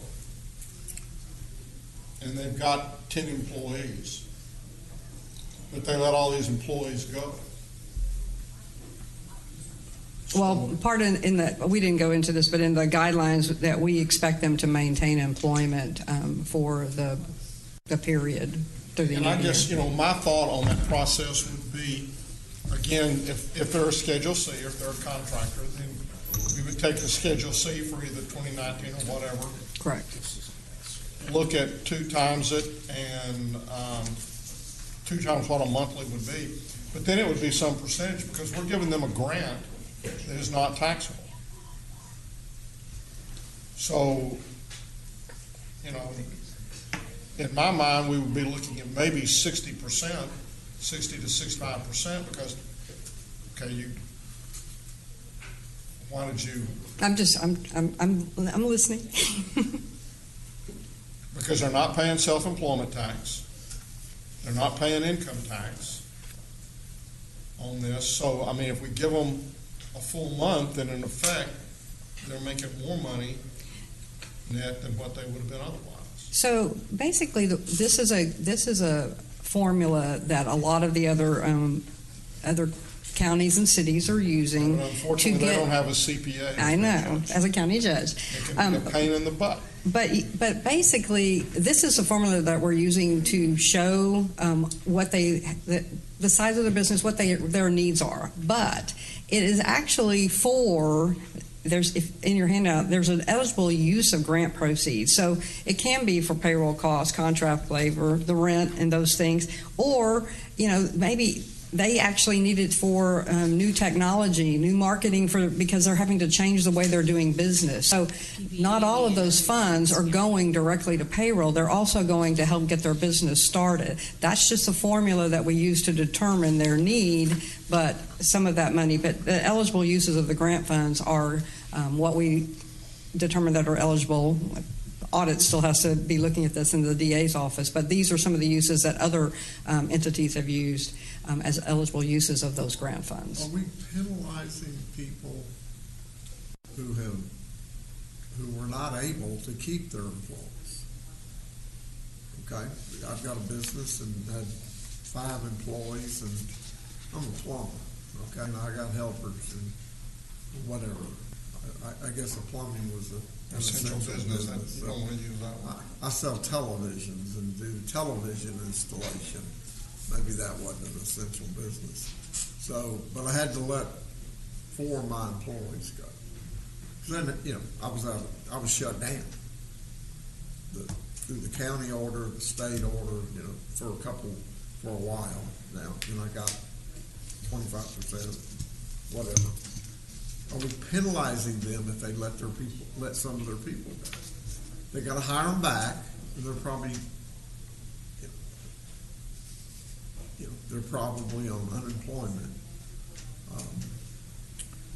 Are we penalizing them if they let their people go?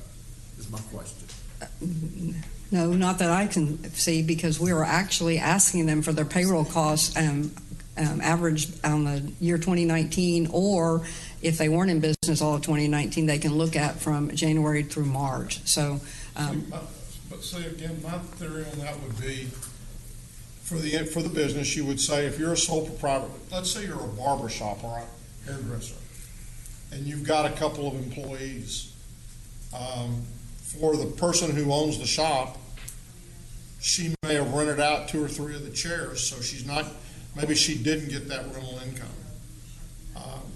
As a contractor, maybe the contractor had to pay that chair even though they couldn't open up for business, and they would have made, last year on their Schedule C, they made $5,000 a month.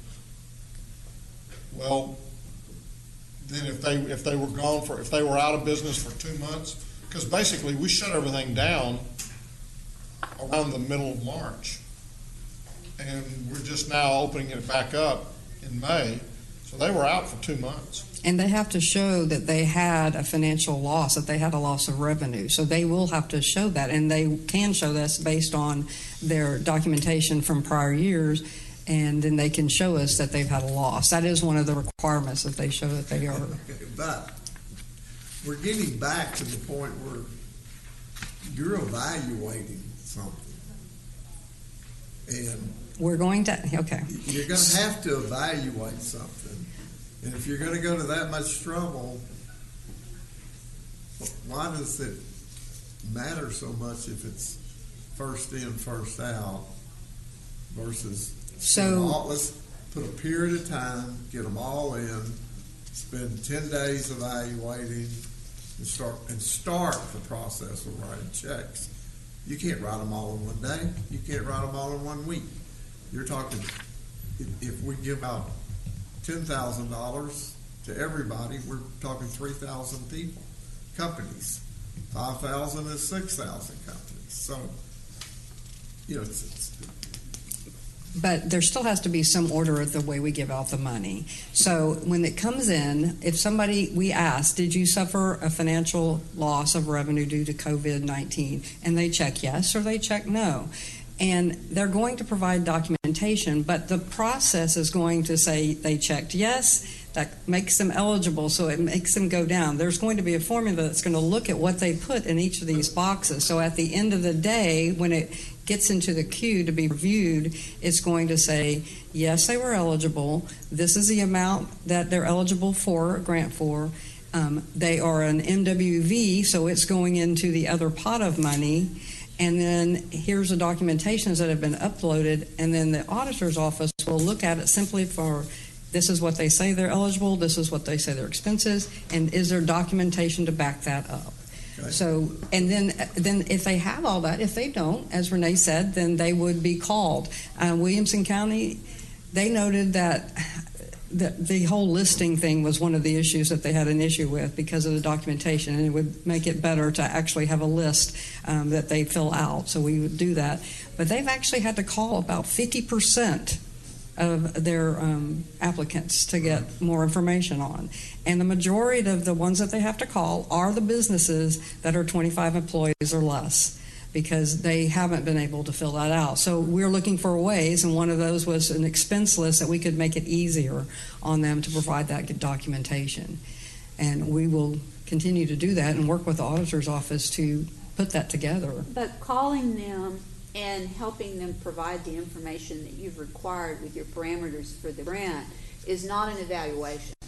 It's simply saying, okay, for everyone's the same here. You have an equal opportunity to receive these funds if these criteria are met. And as long as we're able to help them substantiate that they met the criteria, it's not an evaluation, again, that business A is more worthy of a grant from a public entity than business B. And that's why it is very important that you define your criteria, because that's what we're going to be applying consistently. But to me, I don't see how I could apply a program and use any sort of subjective judgment and then it stand up to an OIG audit, as you mentioned, down the road, because, again, I can't thoroughly audit everything I'm being provided, so I'm going to have to rely on the fact that the person is certifying the accuracy of their information, and if they've committed a crime and have falsified their document and not provided correct information, that's a whole other matter. But again, for me, it's not about evaluating the worthiness of a person's need for the money. It's have they met your criteria. And honestly, on the PPP, and especially on the Small Business Administration's EIDL, Emergency Injury Disaster Loan, that is what they're doing. People are providing the information. They're trying to get the money in to their hands quickly, and they are self-certifying. They cannot go back and check on all that. At some point later, if they find out there's something wrong, can they go back? Yes, you've heard about some of the Treasury going back on some of these large businesses that have received funds from the PPP, but it's a very robust self-certification at the end of the application, and I think that's at some point in order to get this out. And I will say that the $30 million grant pool that the Commissioners Court is wanting to give out is about the largest of all of the other counties. I agree. How many applications did Williamson County have they gotten in? I know they got 1,800 or something the first day. We had 2,700 is what they told us yesterday. How many? 2,700. Okay, we're 4 times bigger than them. About. And their pool was about 25 million, but their grants would go up to 30,000. So we could typically expect 10,000 applicants, I would. Correct. Based on their number. That may be, remember, we're talking about the 1.2 that live outside of Fort Worth. True. So you got, 40%. I'm looking at 4 criteria. Revenue that you received in the 2-month period, expenses that you actually had to pay, monies you received from any other source, and prior year information validating the amount that you might have made during that period. And that way, you're going to have to list expenses. Because you're going to have to list the exact or the actual expenses that you spent that you were forced to pay during that period of time. Did you get revenue? Did you get any other assistance from the federal government? And then what did you do the prior period of the prior year? And that'll tell us how much you lost in revenue. And we can write them a check up to $10,000. Okay. Judge, I would like to see us make this as simple for the applicant as possible.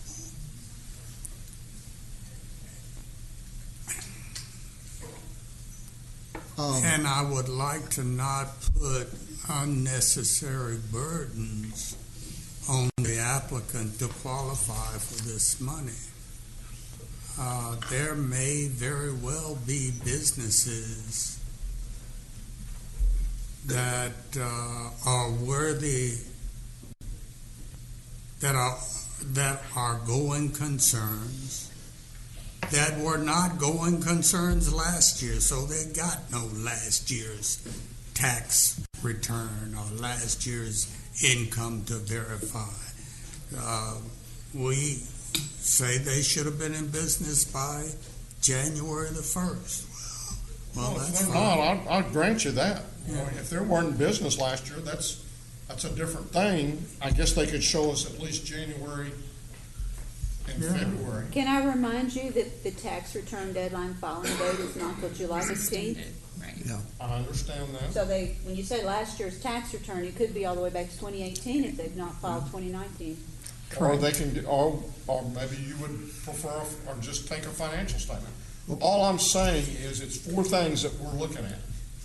So to the point about whether they received other federal funding, if we wanted to make that a qualifier, in order not to have to review every application, again, we're trying to make this to where you fill in the blanks and it, yes, no, it puts you in. Because, again, we don't want to have to be looking at it and determining, oh, this person got money, we're going to let them have it.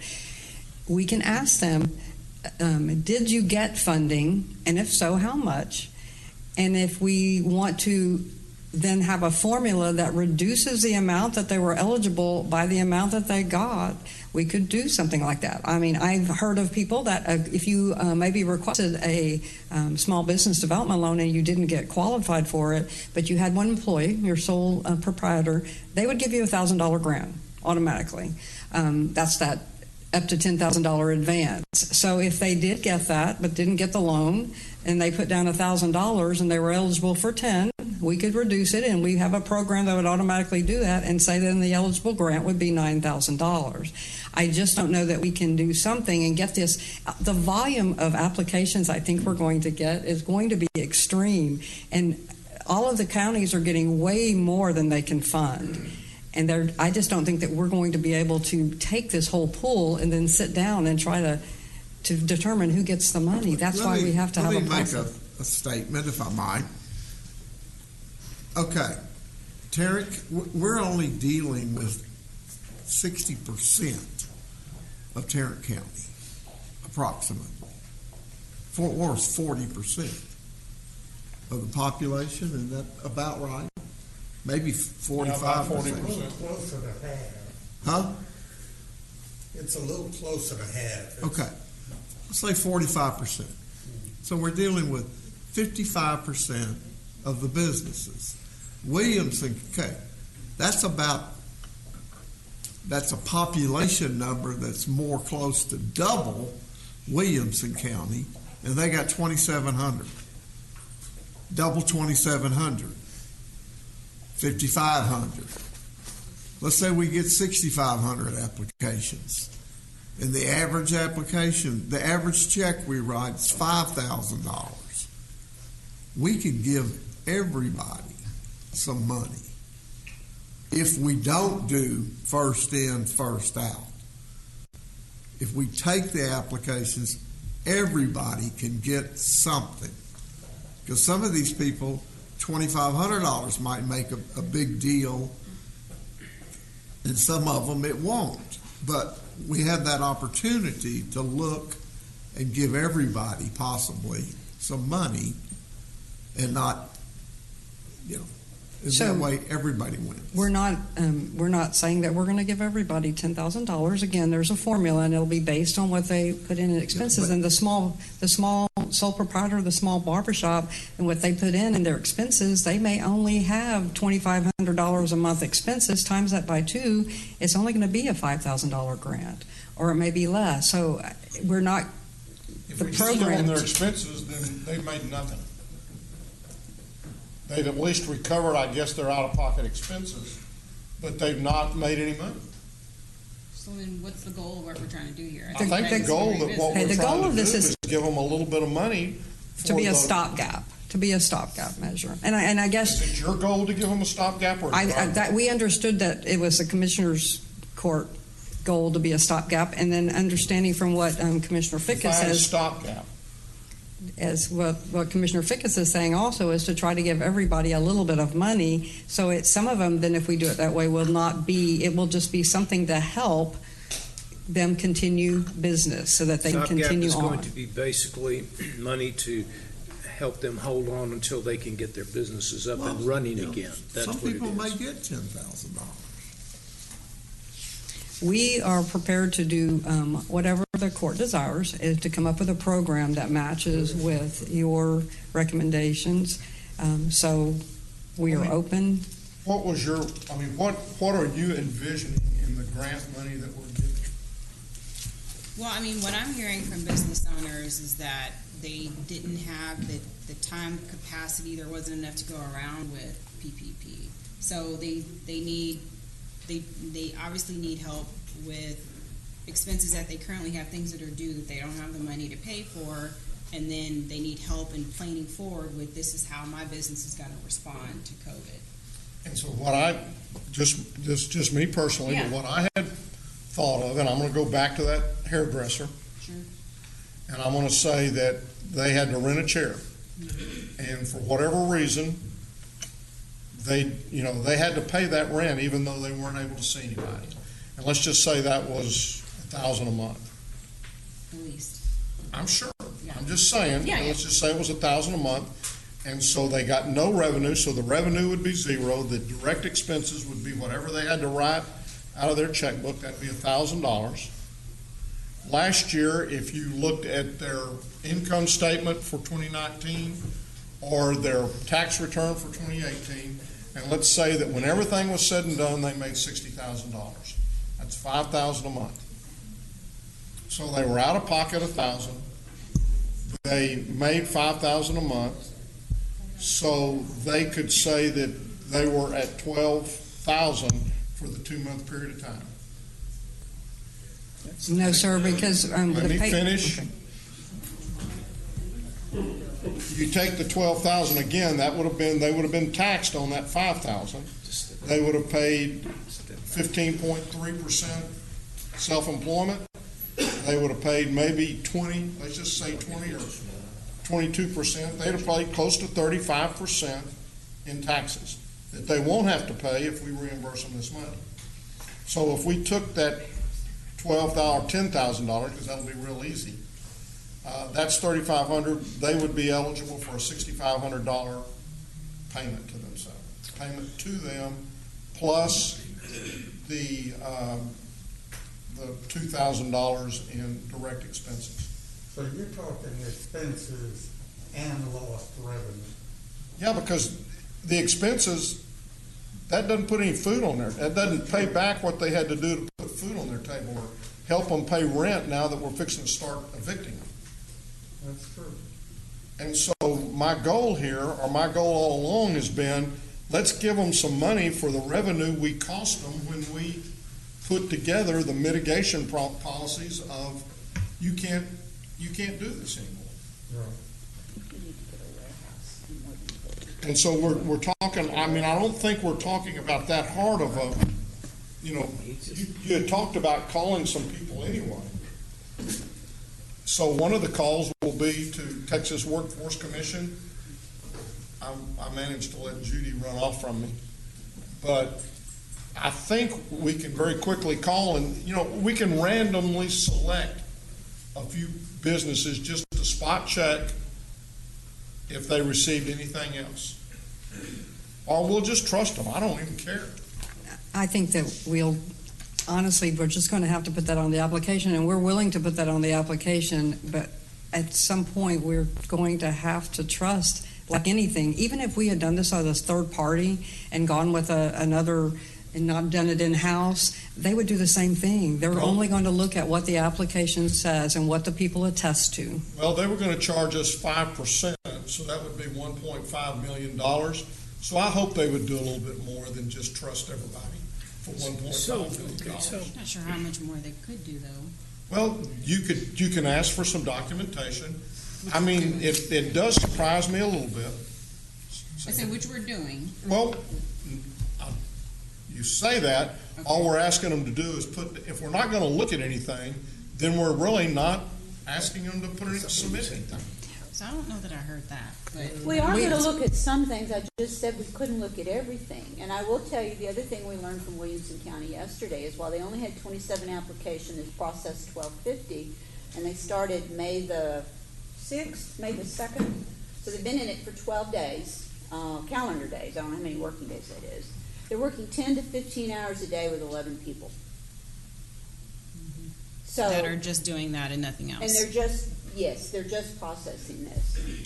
And pretty much it's even simpler than what Lisa is presenting to you because her criteria includes some additional checks.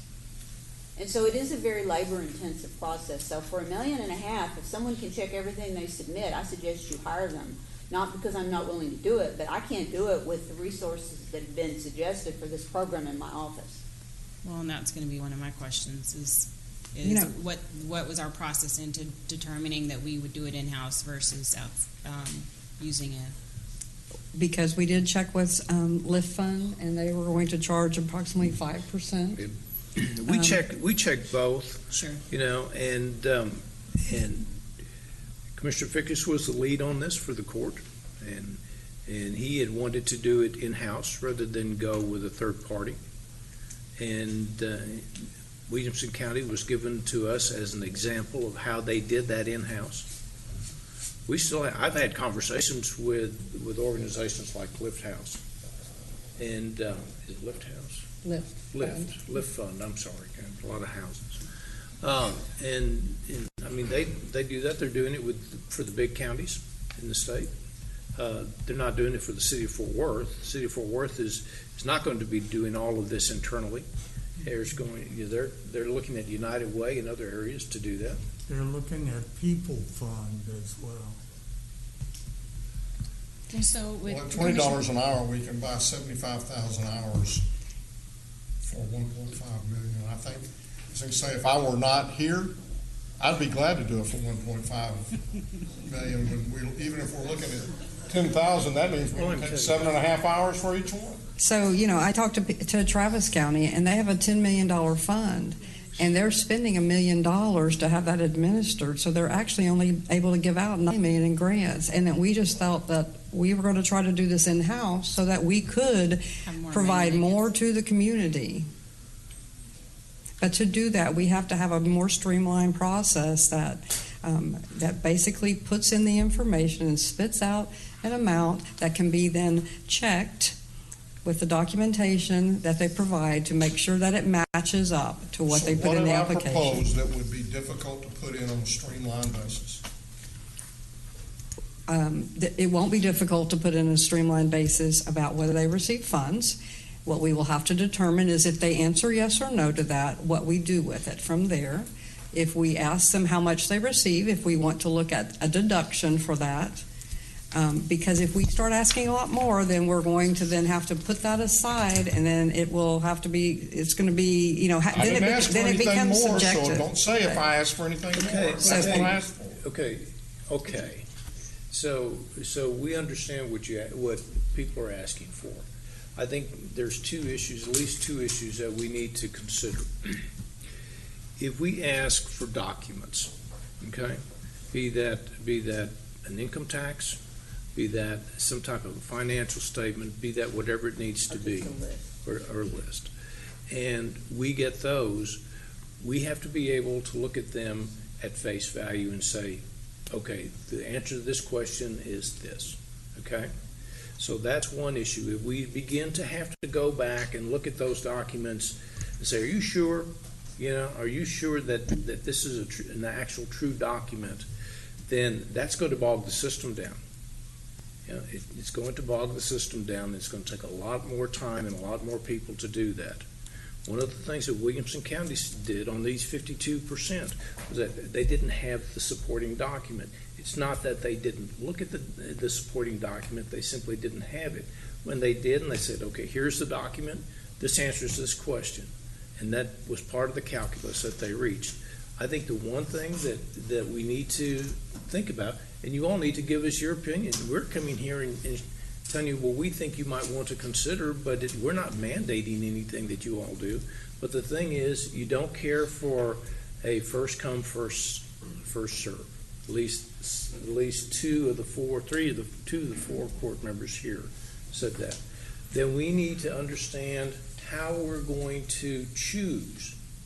If we get more applicants that all qualify, then the money that we have to expend. If they all qualify and they don't hit our $30 million, then there's no question. Everybody gets money. But if you're making a requirement that if we have more applicants than we have money to support, how do we go about qualifying that full pool? Is it something where that we do it in staunches, where we do a third now and work those through and then come back and do another third and another third, something like that? Or do we get the big bulk of everyone and do the evaluation? We're asking you, we're not telling you, we're asking you, how do you want us to evaluate if we don't do first come, first serve, if we have more applicants than we have money to give, how do you want us to prioritize those? If you give us a priority list that we can go down, then that's fine. But if you're asking us to make if you want us to make a subjective decision, that's going to have to be someone besides the county auditor, because she's not going to do that. JK, you're going to have to begin with, you're going to have to pull out the minority women. Absolutely. That goes into a separate stack. Okay. Yeah, I fully understand that. For everybody else, how do you prioritize? Yeah, but it's a matter of, it doesn't matter which bucket of money we're talking about. If you have more applicants that qualify than you have dollars to expend, tell us how you want us to prioritize. Well, I'm not ready to give that answer right now. I'm not. Okay. I'm just. Well, I'm just saying. I'm Yeah. just being upfront. I'm not ready to give that answer. I mean, I'd like some more time to review, the attachment to the presentation, and then, wanting to know of the folks who were responses that we received, what that feedback looked like in my precinct, and there are folks that I'd want to talk to get their input, which that wouldn't take long, but it can't be done right now. So. And I would want to just clarify one thing. One of my goals, of course, in reviewing the documentation would be to substantiate that they appear to be an ongoing legitimate business. And so the checks that we would do would be to substantiate that they have a valid tax ID number and that they have some sort of storefront that actually resembles the business that they've described, because we don't want to be handing out money to people that the business doesn't even exist, ghost businesses or whatever. And how far down you go beyond trying to substantiate that they are an ongoing viable business, again, is also something that if that's really of interest to the court, then you have to help explain where your concerns lie. Because as the auditor, once I substantiate that they're a legitimate business and they certify the accuracy of their information and we review it, it might be interesting if you had in your case that beautician or barber that said they made $500,000 last year, we might pull that one out. 5,000. No, I'm joking that if we had one that said they made $500,000, if you had some anomalies that fell out that didn't look like what you might think, we might pull those people out. But other than something that was clearly not logical, that appeared to be a bona fide business where they said they were with their appropriate tax identification, then some of the other documents with their certification would need to be taken at face value in order to process them quickly and be able to cut the check. And that's just from my perspective. And again, I'm more than willing to accommodate. I'm persuaded by what the auditor just said, that if we can verify that they are an ongoing concern, then we take their word for the rest. I'm probably not of them. I mean, again, I'm not saying, I just want something that says, here's, give us your bank statement for the 2 months. That's going to show me what checks went out and what, if any, revenue came in. And it's something that I can point to that validates the numbers that they put on a form. We would expect that. Well, I mean, it's Let great us- that we do for we're all on the loans. same page. Let us work. If you have, we can work with you on a formula that's better than what we put in, and we can do something different. We were just looking at what a lot of the other counties have done and utilize the same formula to determine the grant amount. But we can change that up and come up with a different formula to look at. So let's do this. First of all, we've heard exactly what y'all are talking about. Okay, we have. And Lisa and her team have been working on this diligently. So It's a great start. it's a good place to Commissioner Fickes, start. Lisa, whoever else worked You on it, all it's a great want to start. look at, you want to study some of the details that we've presented, please do. We're not going to ask for any action today, okay, because we need to come back. But what I would ask is that if you have suggestions, please send all of them to us so that we can look whatever the true suggestions of the court are, each individual member of the court, and let us help craft something so we can have another discussion. We'll have another discussion next week, and maybe we can hammer all of this out. We've gone a long way on this, and I know that there's real passion on the court for a lot of this. But believe me, we're trying to get to where the court is happy with this. I think in a week we can get there. I mean, we got the presentation last night, and I think that we can, you've heard a lot of what we had to say here today, and I think by next week we can have all given you our different feelings. And I'm like you. I believe that I don't want it to be first in, first out, and it may be that we take the total amount and everybody gets a little bit. I don't know. Hopefully, this between now and then, the state will match what we've got, and we won't have any problem at all. So Don't count your money while you're sitting up. I know. one of the things that we will need to do once we've determined with a program and we have guidelines is we will have the court have to approve a Section 381. I know we always say we don't do 381s, and that's when we are doing tax incentives, but that Section 381 provides for a grant, allows for a grant of public funds. This and is so, a different situation. a different situation. These are granting public funds to these businesses. So what we will do when we've got the program outlined, we will have a Section 381 program order for you to have as the exhibit our program, and that sets forth how these grants will be given. So that will have to be done either next week or the following week as we move forward, but before we can actually do that. And then that will also enable the auditor's office to be able to fund those grants by having that agreement. Let's try to strike a balance between our need to get these dollars out quickly and our need to be sure about documentation and all that other stuff that gives our bean counter comfort. Well, because remember, all the way up until this point, Renee, all we've heard is that we've got to make sure we have all the documentation for all this money we're giving out to all these people who are familiar with taking money from government.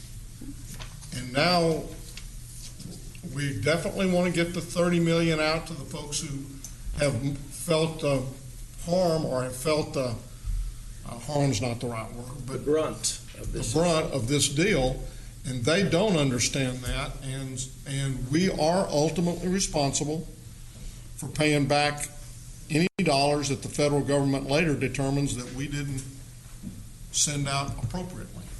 And I agree 100% and would not want to be associated with a program that was not doing due diligence. The question here is if you define the criteria to where it's easy for the business to understand whether or not they qualify. Did they have a loss? Were they in business? Et cetera, et cetera. Are they located in the appropriate location? If you boil it down to where it is broad, what they have to do to qualify, that they substantiate that they did have a loss, then it's not a matter that they falsified anything. It's not a matter that they don't qualify. It's when you make the qualifications very difficult for these businesses, and as you point out, that will be hard for the smaller businesses. And then when we start trying to, in my opinion, go very down far into looking at exactly how much they're eligible for. I mean, some of this is kind of like, someone's asked you for money on the street corner, And are you going to open up your wallet? And what is your criteria for opening up your wallet? And then once you set that criteria and you open up your wallet, you give it to that individual, and then they're going to go out and do with it as the grant says. But we don't have any control over it once we do that.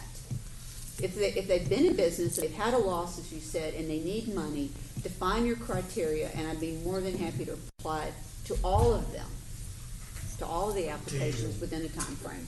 Well, and I would just add what's equally as important is making sure that it's an equitable process, whether you are on the sole proprietor or the smaller side of a small business or on the bigger side, whether you have sophisticated business practices or you don't, whether you can rely upon a CPA or you can't, whether, all these factors. So I think it's really important, and I certainly have some recommendations in terms of our outreach and us ensuring that we are reaching as many businesses as possible, because to Commissioner Fickett's point, if you're in the know, if you're connected to someone who kind of has access to this, well, you may get it, and someone who may be in the same position of need or in a greater position of need, isn't as connected, didn't hear about it, therefore they're out of luck. So, there's only so much that we can control. We could accomplish that through the simple process of opening it up for however long you wanted it to open up, and you take all applications, and then you would close it, and then they would all have to be evaluated,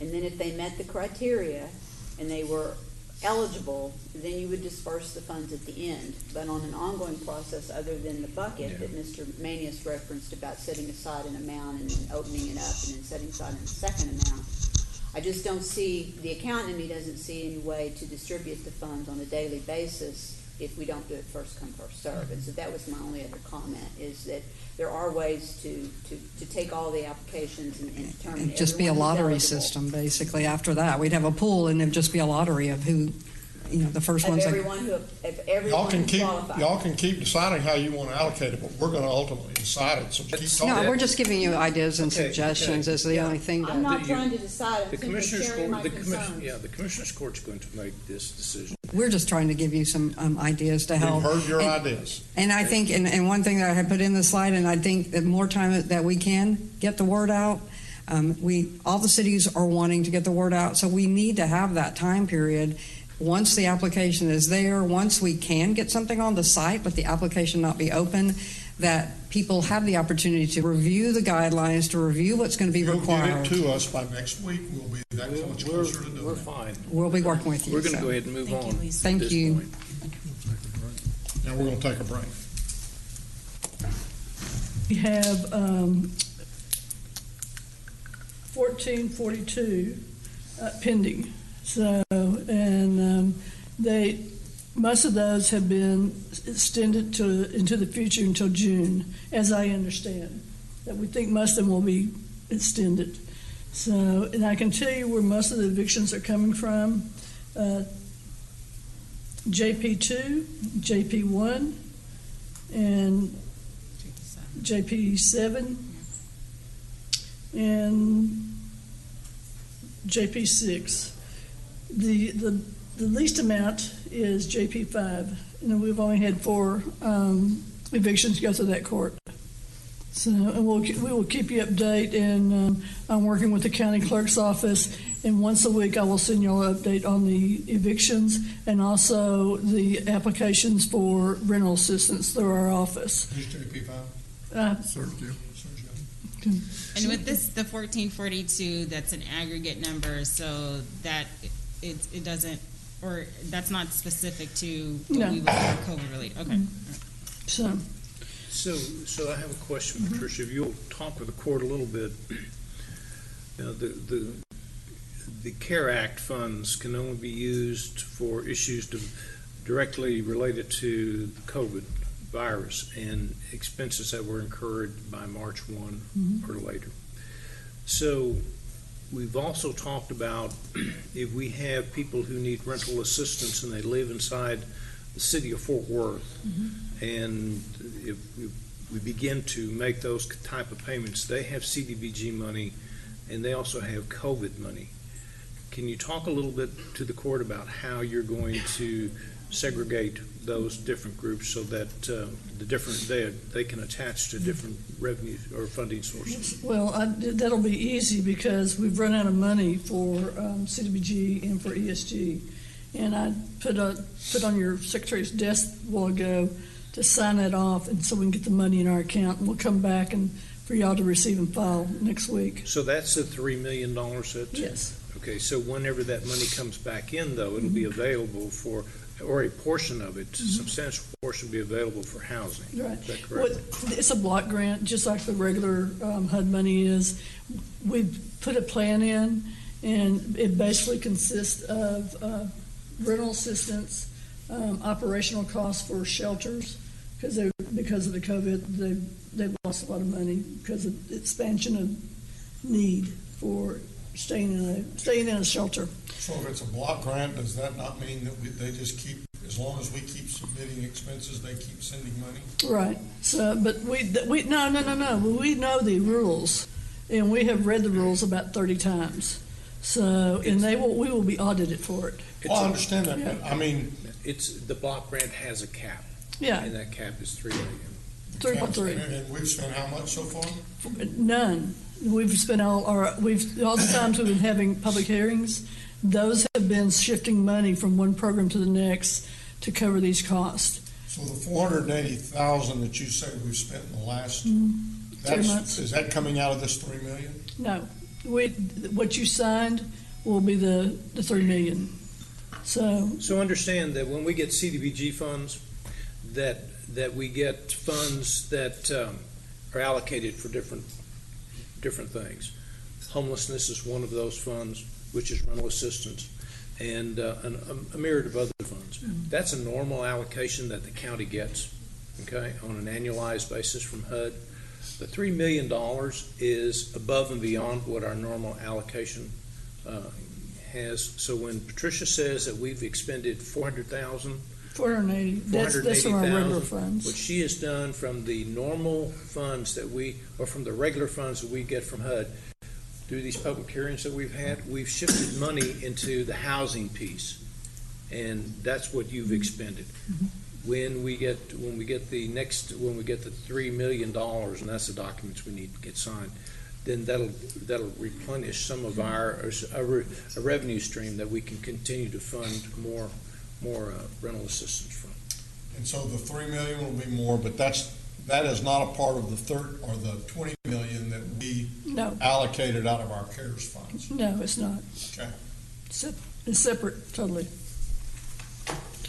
You have any questions? Thank you very much. Oh, well, no, I didn't know if you meant just about the CDBG. So, but with the $20 million, just kind of where we are on making updates to the application, and kind of what is our timeline for getting the money out the door? We're going to, that is a huge issue for us. Yeah. And we've asked the auditor to sign off on our paperwork.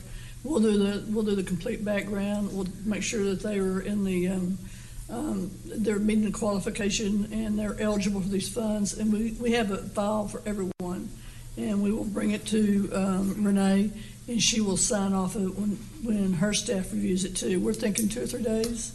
So, are we using like Mission Arlington and CEC and Catholic Charities and those organizations to also help us identify and spend that money? Yeah, they're all part of the continuum. Yeah, and Mission Arlington, and I'll speak to the commissioner from Arlington, they don't like to take federal funds. And I think they'll take it on this occasion, but typically, we used to work with them in the past a lot, and they just made a determination, like CEC, they don't want to work with federal funds anymore. They've kind of dropped out of the COC because of that. But so the way we might think about this, though, so City of Fort Worth has received their funds. So we're not going to focus on rental assistance in Fort Worth, but we're going to focus on the other ones. And you've heard us talk about we don't want to create new delivery systems if we have one in place that can work. So when it comes to the City of Arlington, Arlington has an amount of new, fresh CDBG money, just like we do. They're going to spend it in Arlington. I've had conversations with the manager, and we'll need to figure out how we're going to do this, but my suggestion when it comes to Arlington is that we grant Arlington a certain amount of money to use for supportive housing, for rental assistance. Let them use the same delivery systems that they use. Tricia has delivery systems set up for the rest of the county because that's how she got the $480,000 out. And we continue to fund those so that we there's not a loss of momentum here. Sure. Well, I just understood that we were waiting to review the application.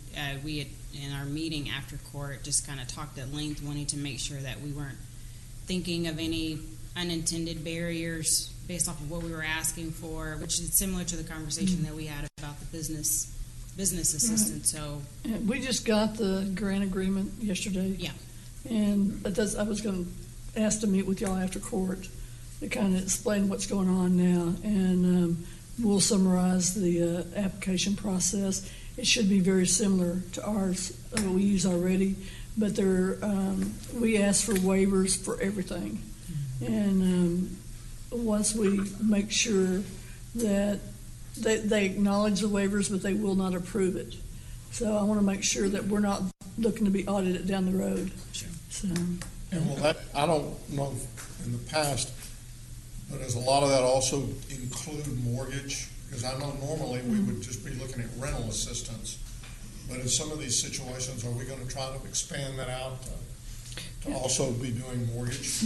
Human Services does mortgages. We typically don't because we work with a lower income.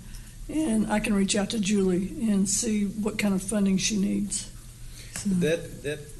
We're going to need some direction from the court on that because right now we're focusing on rental assistance, not mortgage payments. So we can do some research for you all on that, but we'll need direction because right now we're focusing on rental assistance. Sure. And I think we talked about that last week because there was conversation about what was going to happen with folks at the option of how they were going to redistribute the debt, if it was just going to go on the back, if it, all those kind of things. But so, there's funding coming down to the CARES Act for mortgage relief. Yeah. So, and when you say it's coming down, do you mean it's already in this one that we've already had? We can't. Or is it in 4.0? I know that I've seen it. I've read I don't know what point it was, but it's run by the Treasury and. So I believe. I believe the money is in 3.5. Okay. One of the things. Okay. We cannot. A person cannot be evicted from their homes probably until early September.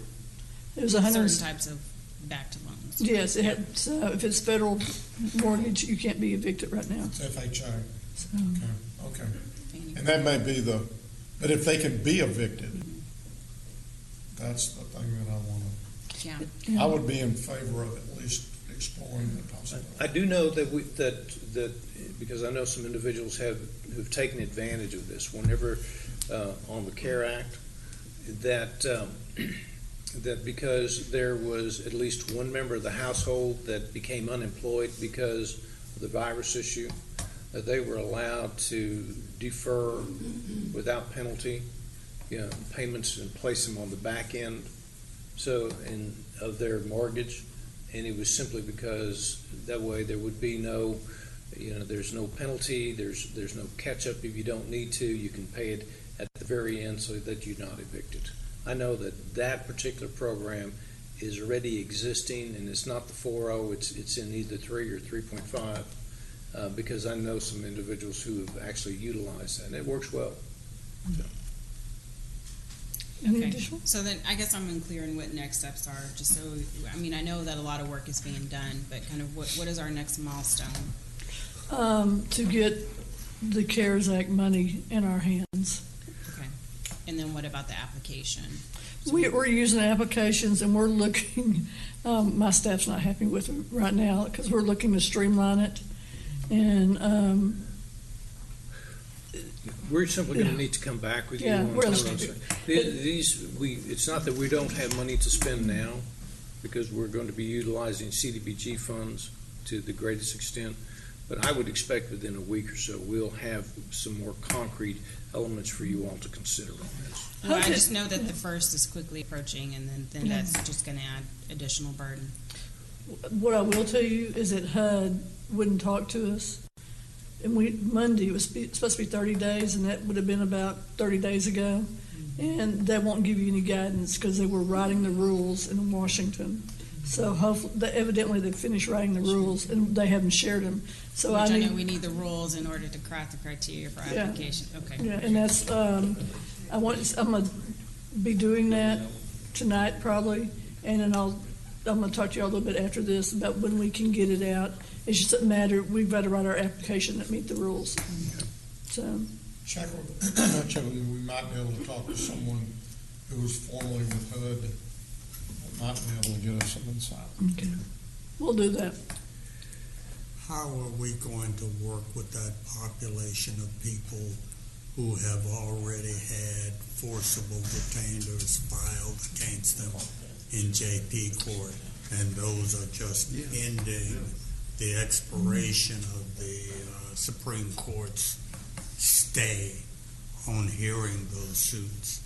We've got to be able to match those tenants and those landlords up with money to try to keep people housed. How are we going to deal with that? We're going to work with each of the JP courts, and we're going to work with the county clerk to help them spot those people and pull them out and get them back on track and pay the 3 months in advance. So we can't change anything that happened in the past, but we can get them back on to being stable. So, and most of these people, they call and they'll say, I'm a bartender. You know, I got laid off. And they don't know, they literally do not know what to do because they've never been in that position before. So, and I have my main person on evictions is a master's of social work with a specialty in mental health. So we're walking these people through, or she's walking these people through. Michelle Reynolds, if you want to have someone call, she's very, very good. Thank you, Trish.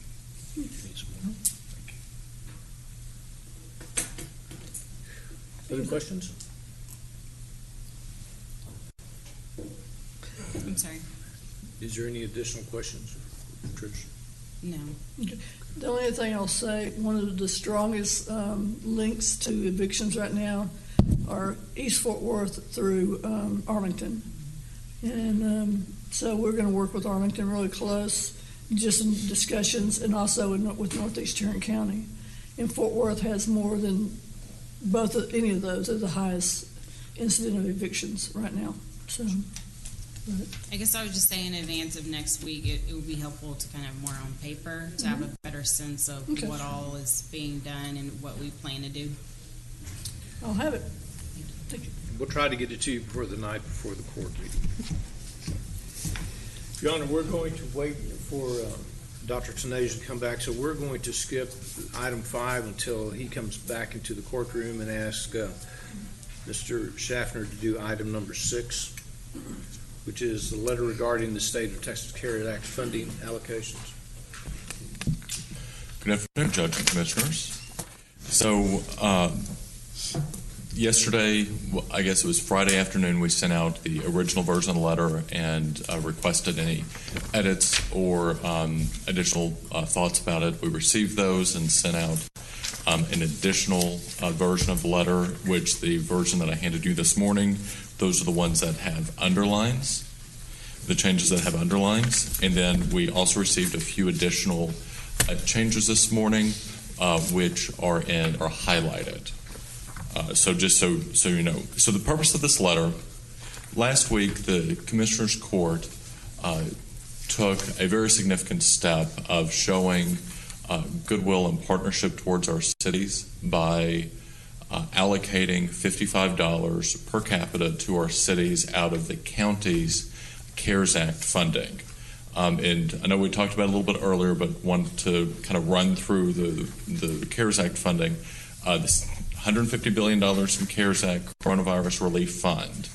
Those funds were then sub-allocated. 55% of the $11.243 billion that the state of Texas received went to the state of Texas, or about $6.2 billion. The 45% sub-allocation was a local government sub-allocation. So that of that 45%, entities or local governments that had over a population of over 500,000 were to receive a percentage based on population of that 45%, and then sent directly from the U.S. Treasury to that entity. In Texas, we had 12 counties and 6 cities. So the remainder of what was left over, because that came out to be about $3.2 billion for Texas, our 210 was part of that. The remainder, or $1.85 billion, was then sent to the state. So the state received a total of approximately $8.036 billion from the U.S. Treasury. The governor last Monday, not yesterday, but the Monday before, outlined his plan for allocating the monies, at $1.85 billion in the local government set aside to Texas, and he allocated $55 per capita to all of the cities and counties that are not part or not within the geographic boundaries of a county that received a direct CARES Act payment from the U.S. Treasury. That comes out to about 10.6 million people, 10.6 million Texans. So because our cities in Tarrant County did not receive either funds directly from the U.S. Treasury or are eligible for the $55 distribution from the state, Commissioners Court decided to make that $55 allocation to those cities out of our 210. So just so everybody's aware of where the numbers are and where the pots of funding are. The Administrator's Office,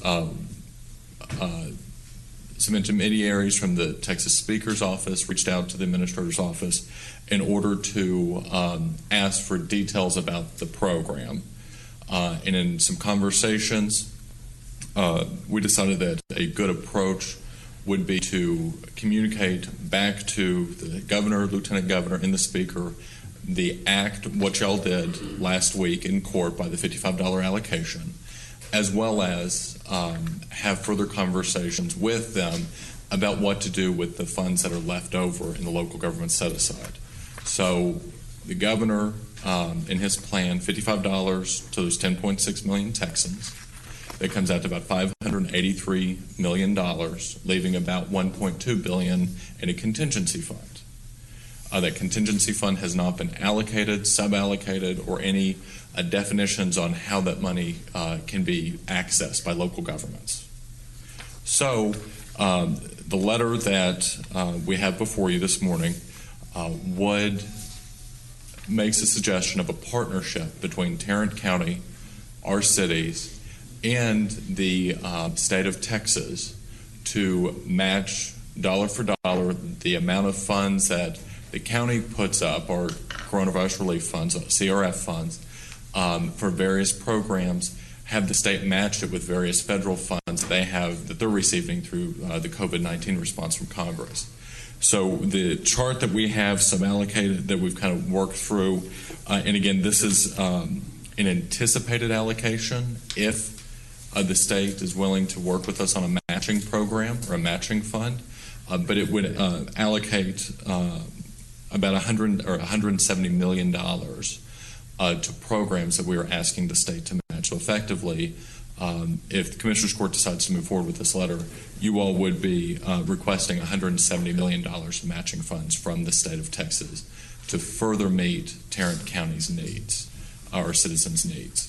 So with that, I'll open it up for questions and comments and see what issues we can work through.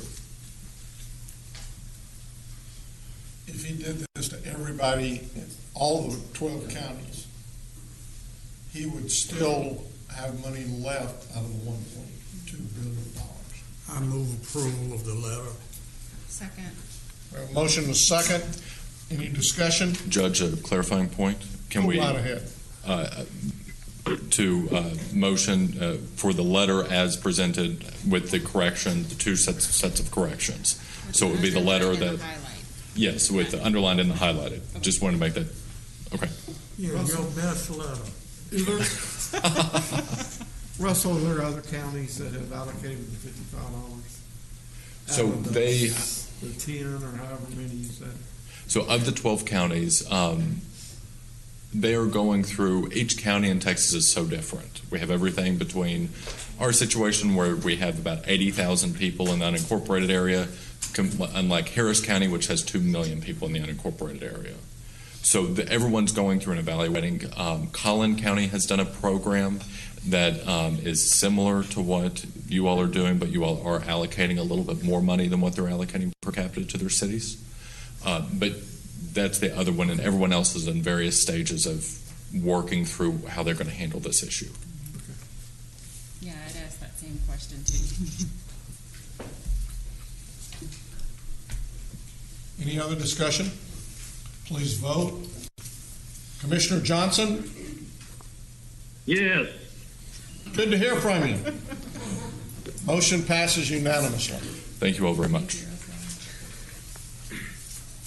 Okay, now we're going to go back to item number 5, which is the Public Health Department has a staffing request as relates to the COVID funds. So, as Vinny comes forward and talks about this, I think we have a PowerPoint presentation on it also. There it is. You're going to hear Vinny talk about issues such as contract employees versus project employees. Our goal is to get the resources that public health needs at the most expeditious way. And so if we go with the staffing firm, we may have to increase our expenditures just a little bit.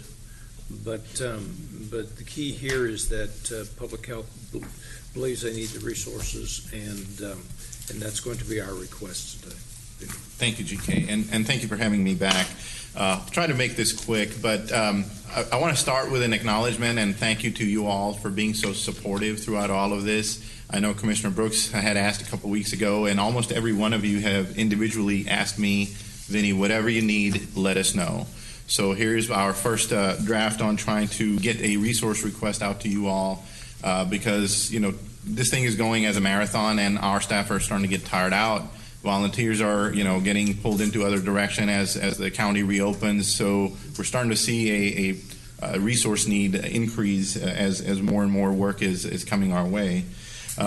So to start off, I want to kind of remind what the Texas plan for reopening a strategy has been. It's related to deploying a boxing strategy that we need to test widely. We need to isolate infected individuals, find and contact trace these individuals, and then quarantine folks for 14 days. So that's sort of the basis of our plan. And then what has been impacted? Of course, a variety of things have been impacted. Our clinic services that we offered in public health have been minimized. We typically run about 7 clinic locations. We're down to about 2.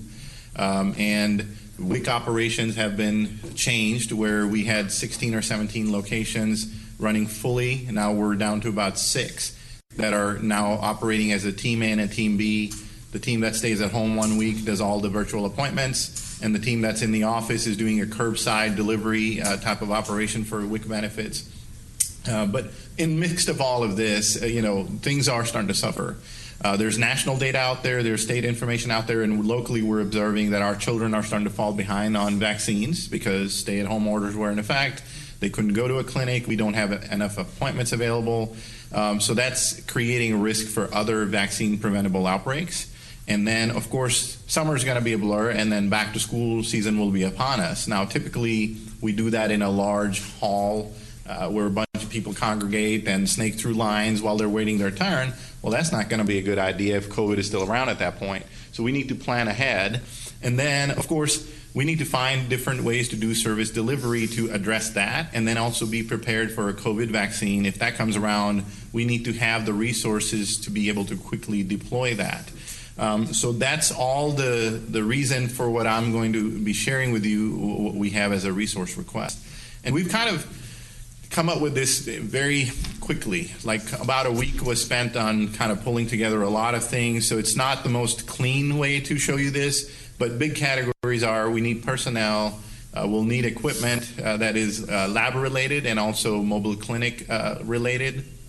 technology, hardware and software, and then also facility upgrades and lab build out, because we're expecting this to be sort of a long-term thing, and it's a phased approach. Some things to relieve pressures now, some things to get ready for fall, and some things to just get it ready for the future, because we're not sure how long this thing is going to last. And if not COVID, I mean, I've been here 5 years. We've had Ebola, Zika, I mean, you name it, one thing after the other. So I just want to make sure we're prepared for anything that comes our way.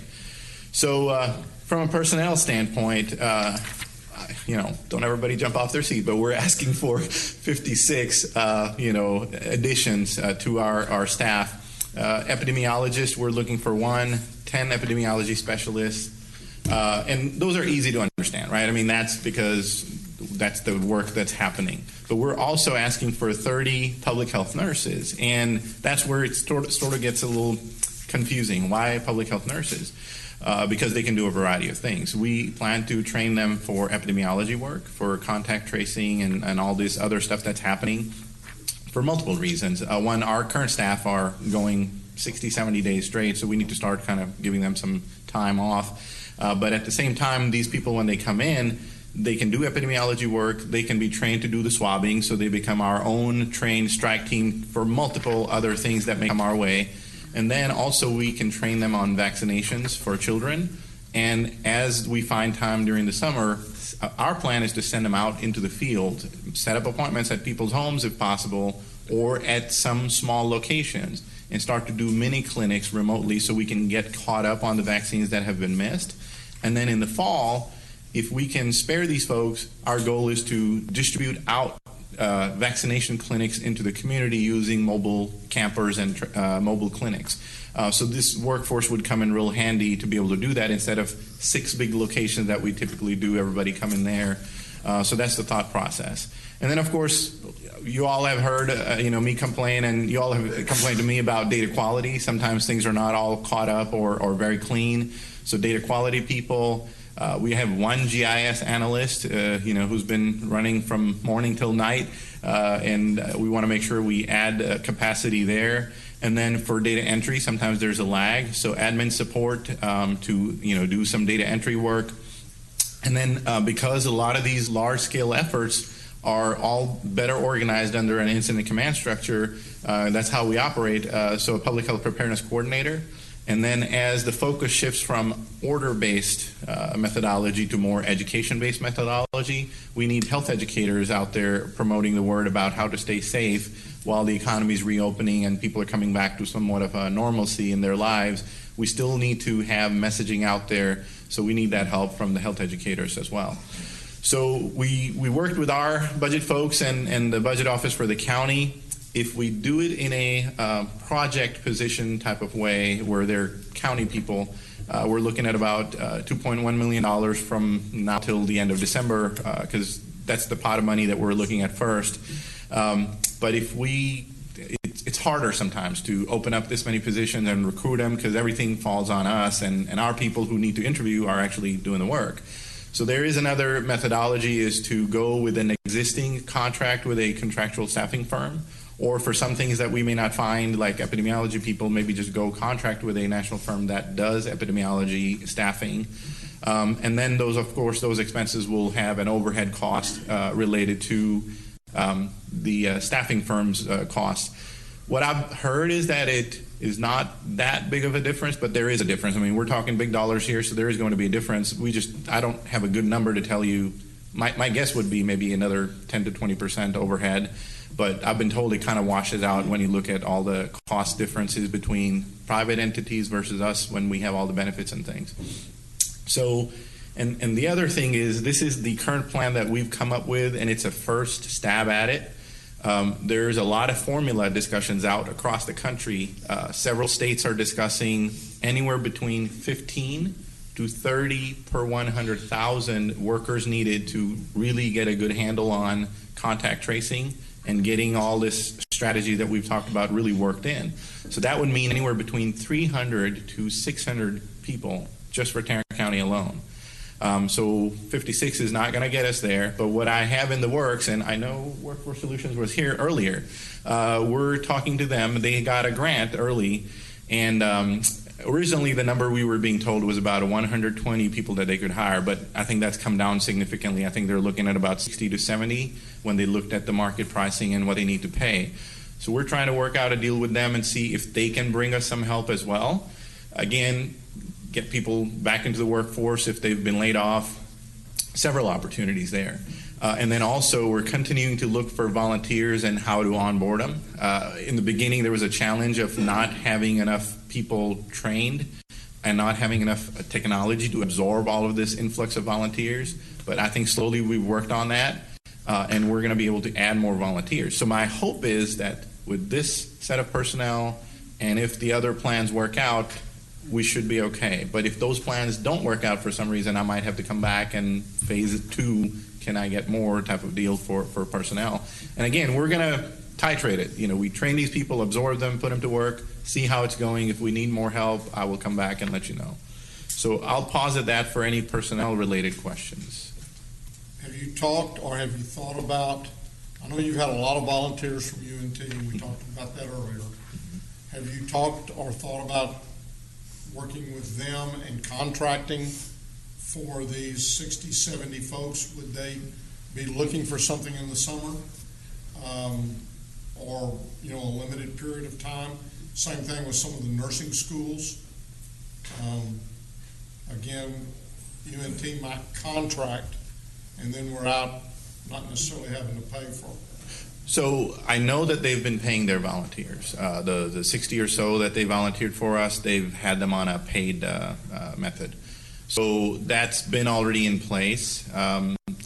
Some of these folks were, you know, students that are now looking to go back home in the summer. They had apartment leases that were expiring. So a variety of things happening. They had exams that come in the middle. So we're looking for a little bit more permanent solution. But some of these students are graduating, and we had positions come open due to previous grant funding that we got from the state. Some have applied. I believe 1 or 2 may have already made it into the mix. So, you know, that's the kind of, because we've given them real life experience, they already know our methodology, they do get a leg up in when they do interviews. I mean, you know, fresh off the street versus somebody who already knows the work, there's always, you know, that better chance of scoring that job. So yes, all of those conversations are happening, but no formal discussion about us paying UNT for an agreement. We haven't had that discussion. They've been just very generous with us. Include the load for benefits? Yes, project employees do get benefits. I think the only thing they don't have is the retirement option. Mm-hmm. Yes, sir.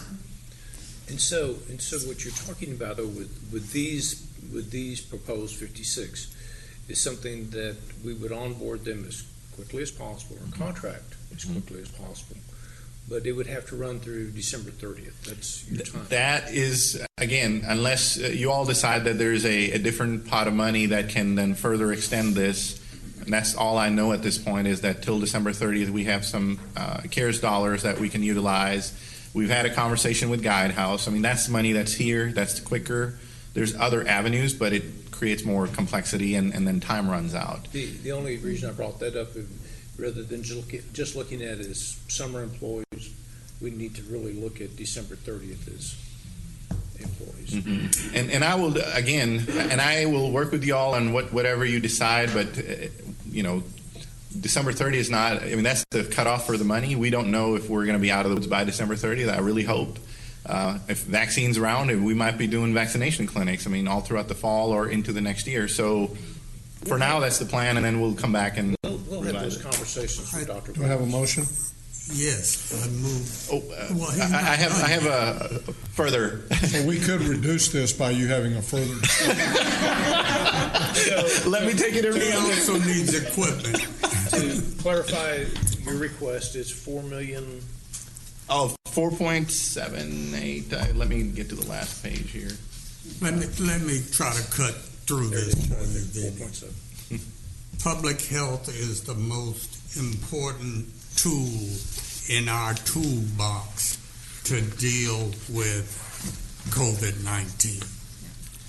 We put a lot of responsibility on public health, and we put a lot of accountability on public health. And we can't do those things without giving them what they need to do the job. They're asking for personnel in the amount of $2.14 million, and they're asking for equipment amounting to another $1.66 million.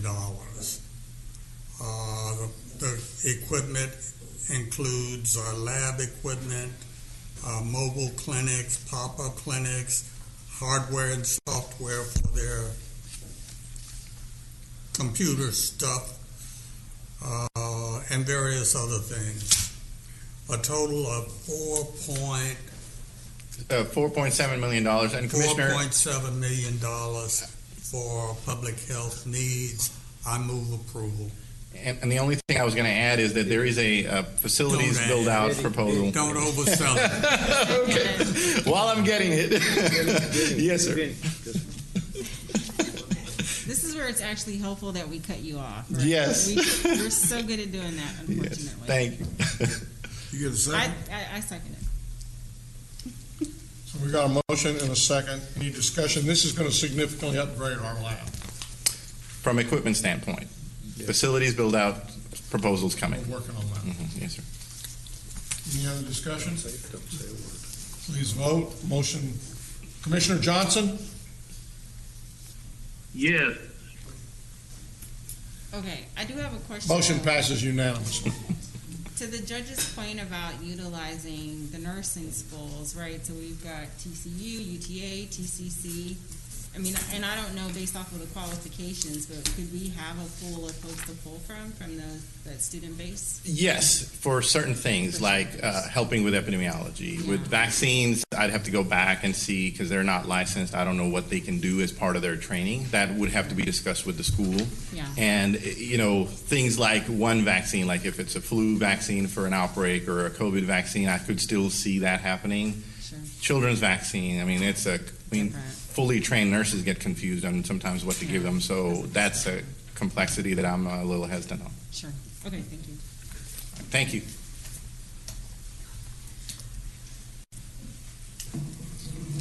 Okay, members of court. So we can go to item number 7. We're requesting that the court approve amendments to the county's vehicle usage policy and implement the changes to the mileage reimbursement section prospectively in order to refund employees referenced in the FY18 mileage audit who are required to reimburse the county for excess mileage. That cost would be approximately $3,132.33. Move approval. Second. We have a motion and a second. Any discussion? Please vote. Commissioner Johnson? Yes. Motion passes unanimously. I'm going to ask Kristen to do item number 8 quickly. Hi, Kristen. Good morning, Commissioner Brooks.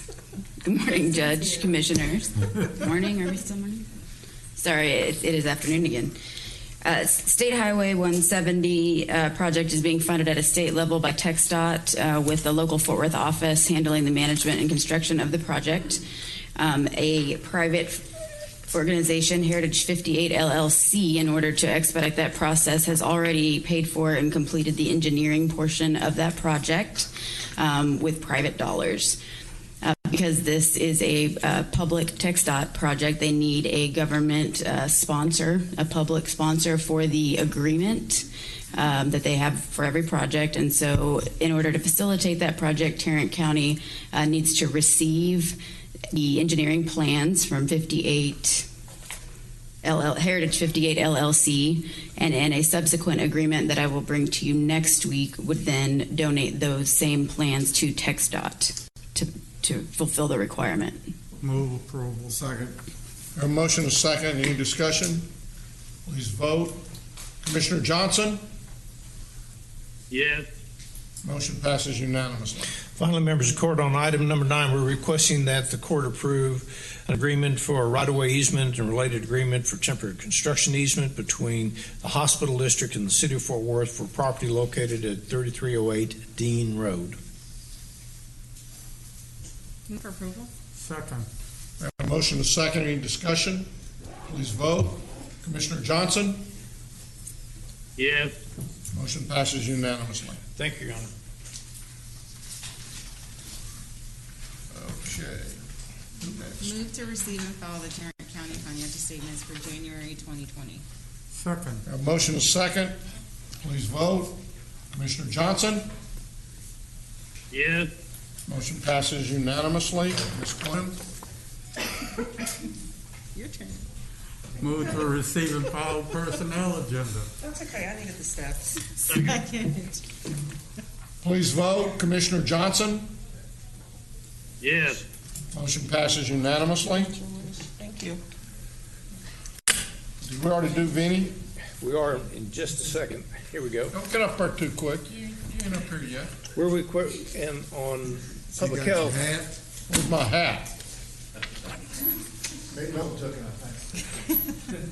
On public health, we're requesting that the court attest and accept the COVID-19 Coronavirus Aid Relief and Economic Security Act stimulus payment in the amount of $1,121.18 to the Public Health Department.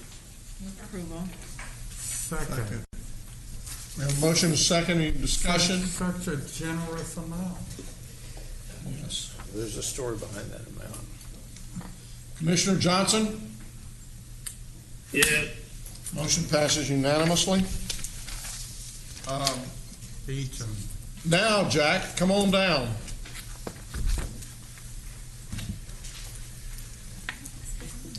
We have 3 items for consideration this afternoon.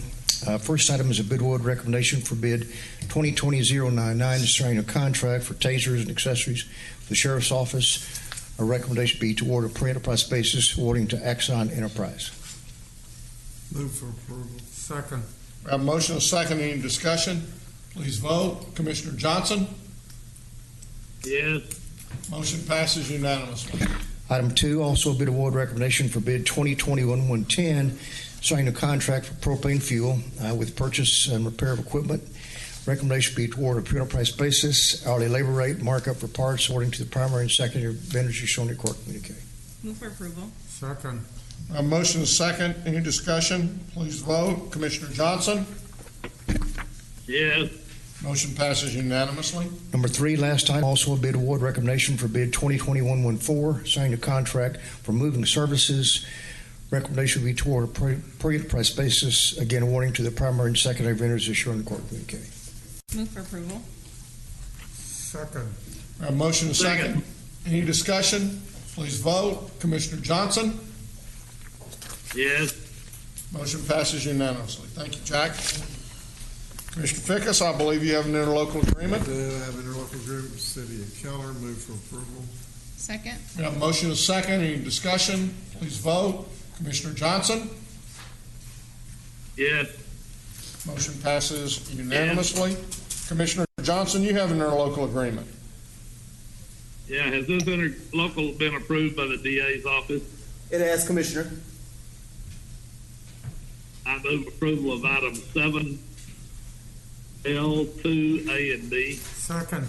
A motion and a second. Any discussion? Please vote. Commissioner Johnson? Yes. Motion passes unanimously. Are there any appointments today? There being none, then we will go on to approve the claims, including the addendum. Move approval of the claims, including the addendum. Second. We have a motion and a second. Any discussion? Please vote. Commissioner Johnson? Yes. Motion passes unanimously. We have a couple of audience participations. The first is Rebecca Travis. If you'll come forward, please state your name and give us your address, and we will. You have 3 minutes for any comments you wish to make. Because it's not on the agenda today, we can't. You got the routine down. Good afternoon, Judge Whitley, Commissioners. My name is Rebecca Travis, and I reside in Tarrant County, Precinct 1, Wedgewood area, 5705 Trail Lake Drive. I appreciate this opportunity to come to you today, and I know that you can't ask me questions or we can't talk about it, but that's okay. I really want to make you aware of this, and it's kind of complicated, but I'm going to try to break it down into little simple things. In June of 2018, Kenneth Thompson filed a foreign LLC in the state of Texas for Rockwood, Texas LLC.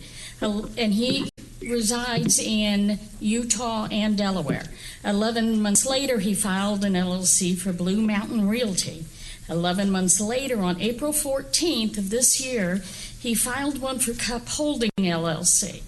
And Shane D. Plummer, who resides at 1790 FM and sometimes RM, 2841 in Fort Worth, is also associated with these LLCs. On April 23rd of 2018, a warranty deed 220092-341 was recorded in the county clerk's office, transferring my two properties, 5700 Trail Lake Drive and 5705 Trail Lake Drive, from Blue Mountain, Texas, LLC to Cup Holdings, LLC. Till last night at 9 o'clock, I'd never even heard of them.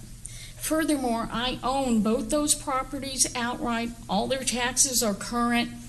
Have no idea where this has come from. Upon further investigation, I discovered there were also 4 other properties nearby showing that their owner was Cup Holdings, LLC. I did a search on Cup Holding properties in Tarrant County and discovered they own 71 properties in Fort Worth. 30 of these properties are located between 5600 and 5732 Trail Lake Drive, and 32 of the properties are 1 block over from my house, 5600 through 5733 Winifred Drive. All 62 properties were transferred from Blue Mountain to Cup Holdings on April 14th of 2020, which is the same date that this foreign LLC was filed with the state of Texas in Austin. Warranty deed 22009234, Exhibit A, Track 4, is the Wedgwood properties. They have also mortgaged these properties with Civics Financial Services out in California for $1,297,100. The loan number is 01200355567, and the document is filed in the county clerk's office 2200922342. Okay. These companies also have a website they have called HUD.com. This is in no way associated with HUD.gov. There, my house has a listing, 55392637 for $163,000, and says that it was foreclosed on 5/14/2020, exactly 1 month after they transferred my property from Blue Mountain to Cup Holdings. The property fraud alert service that Tarrant County uses would have never caught this, because that fraud service uses a person's name and or address. It does not use the legal description of the property, which is block and lot number. So it never would have been caught by that service. Does Tarrant County have a real estate fraud department?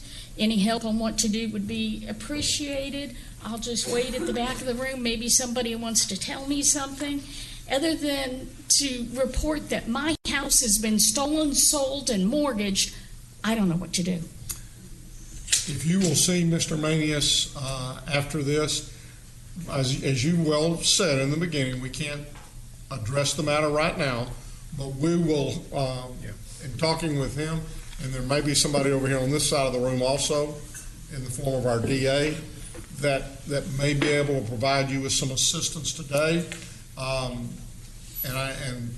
the county clerk may also be somewhere in the middle of all this, as well as the tax assessor collecting. They're all in the room. Oh yeah, it even said that I'd paid all my taxes for 2020 up till this point. Okay. So, yes, I think we've got a number of people who will meet with you back in the back of the room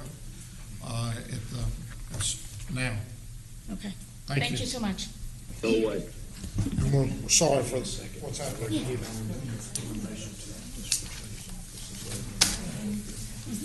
Okay, next is Syria Keitha.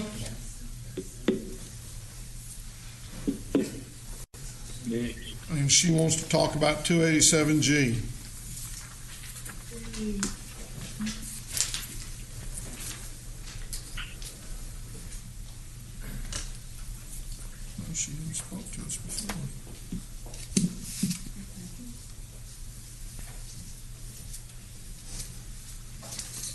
Siri, I'm calling you.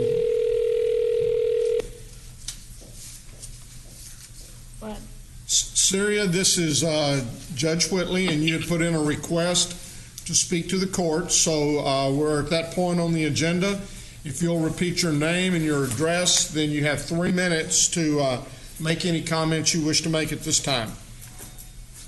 Okay, thank you. Okay. My name is Siri Keita, and I live in 1620 Nelson Drive in Irving, Texas, and I'm with ICE out of Tarrant County. 287G is a completely optional collaboration that has an effect on every member of the community by influencing interpersonal relationships, the way crime is reported, and the way business happens. There's a lack of accountability and transparency with the way that this program is operating, and the majority of the counties around the nation which have never chosen to enter this agreement or ended their agreement after learning of its negative impact. This program tears apart families and leaves children alone and with terrible trauma, and then provides no resources or support for the families of those detained. And the most vulnerable to 287G are also among those most affected by the pandemic. Especially in these harrowing times, I believe we should not seek to tear our community apart and endanger members of our community. Rather, this is a time when people should be able to trust that local government and institutions will support them in their time of need. During this quarantine, we have seen abuse in households increase. With 287G, victims may have a harder time coming forward and seeking help if all they see is the police working with ICE. We cannot leave the most vulnerable behind and continue to support policies that encourage division. 287G in Tarrant County does not have the support of any community, clergy, and other leaders because it simply does not promote humanity. I stand against 287G because it creates distrust in the community and works to send members of our community to be in dehumanizing conditions in ICE facilities that, along with any jail, are one of the most dangerous places to be during this pandemic, where it is impossible to socially distance and there are minimal, if any, proof of access to any sort of health care or even soap and other resources to stay safe. Especially in these times, it is important to not endanger any members of our community unnecessarily. We should not be, endangering people more by unnecessarily spending money or holding them or exposing them to the virus as cases continue to rise in the Tarrant County Jail. This is a time when people should be able to trust that local government and institutions will support them in their time of need.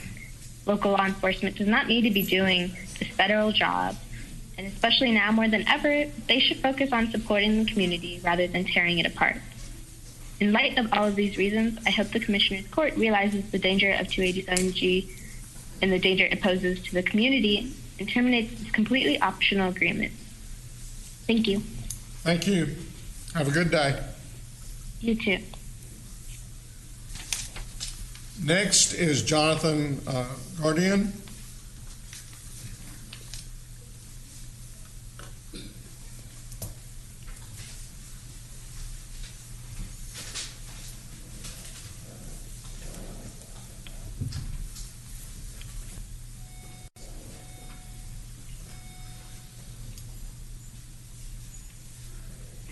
Hello. Hi, Jonathan. This is Judge Whitley. You know the routine. State your name and address. You have 3 minutes to make any comments you wish to make. Yes, of course. My name is Jonathan Guardian. I'm a member of ICE out of Tarrant. I live at 76119 Fort Worth. Today I wish to address the Commissioner's Court on 287G. In 2017, the Tarrant County Commissioner's Court adopted a memorandum of understanding which brought them into a 287G agreement between Tarrant County Sheriff's Office and ICE.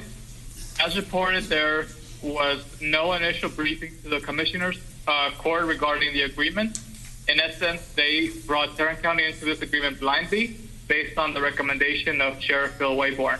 In 2019, when Sheriff Bill Wayborn was questioned by the Commissioner's Court regarding the 287G agreement, the Sheriff was producing fictitious statements as to the cost of administering the program in Tarrant County, which he claims is costing the county the equivalent of $1,800 a year, while other counties our size are spending up to $1 million a year. Red in the face, the sheriff couldn't come up with an answer to the secret sauce, as one commissioner put it. When questioned as to how 287G is administered in the county jail, that the sheriff is charged with administering, Sheriff Bill Wayborn stated that it is common practice for any available deputy to take on this task, especially if the jail is short-staffed. By the way, the sheriff described the administration of the program in regards to the daily booking process. It sounds disorganized and chaotic. When questioned how 287G is making Tarrant County safer, again, Sheriff Bill Wayborn could not produce any form of core facts of information to prove this claim. Despite the answers or lack of answers by Sheriff Wayborn in regards to 287G, the agreement was again renewed in 2019. Tarrant County is experiencing a short history of going into costly racist agreements blindly.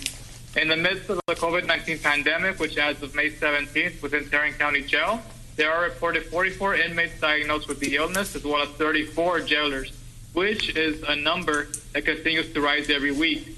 Tarrant County can't afford to uphold costly racist agreements blindly. Tarrant County can't afford to focus any more time and resources into an agreement that the public doesn't even know the cost of. Tarrant County can't afford to focus any more time and resources into an agreement that the sheriff who administers the program has trouble administering within the jail without the help of volunteer staffers. And Tarrant County can't afford to focus any more time and resources into an agreement that isn't even producing any credible data to prove that it is indeed making the county safer. For these reasons and multiple more, the coalition ISAT of Tarrant demands that the Commissioner's Court votes not to renew the 287G agreement in June. Thank you. Thank you, sir. Have a good day. You too. Next will be Divya Babula.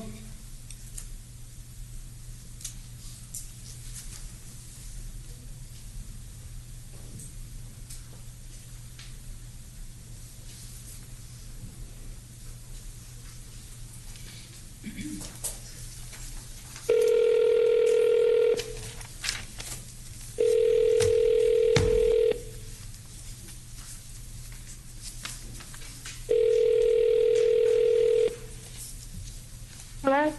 Hi, Divya. This is Judge Whitley. You had requested an opportunity to speak to the court, so this is the time for that.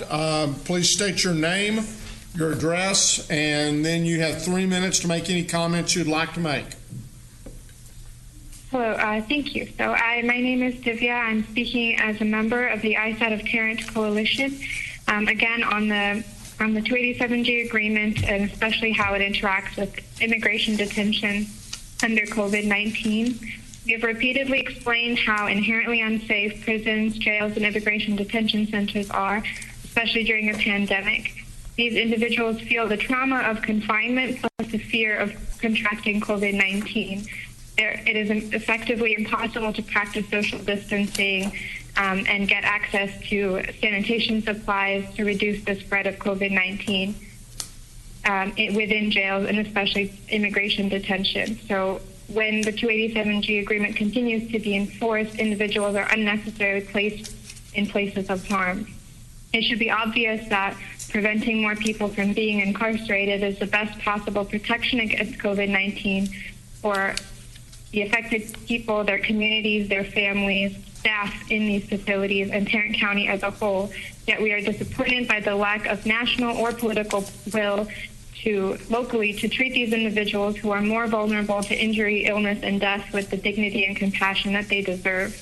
We're also disappointed by this court's complicity with ICE despite your power to end the 287G agreement. Your collaboration with ICE only increases the risk of COVID-19 every day. And while there haven't been any deaths in Tarrant County Jail so far that are reported, we know that it's only a matter of time because of how quickly this disease works. There have been 3 reported deaths in ICE detention centers from COVID-19 so far. One on May 6th in California by a man who was taken to ICE detention, and he was on a list of medically vulnerable detainees eligible for immediate release, but he died before he was able to be released. Not only did ICE fail to quickly release people who were on this list, they also refused to accept donations of hundreds of masks to the detention center for detainees. This is the kind of agency that Tarrant County is in business with. A second immigrant died last week from COVID-19 in Ohio after being transferred from an ICE jail with known positive cases. Also last week was the third COVID detention center death nationwide, but also the first within Texas federal detention facilities. And while 287G has not been independently proven to reduce crime, it will definitely increase the number of COVID-19 cases locally and the likelihood of death.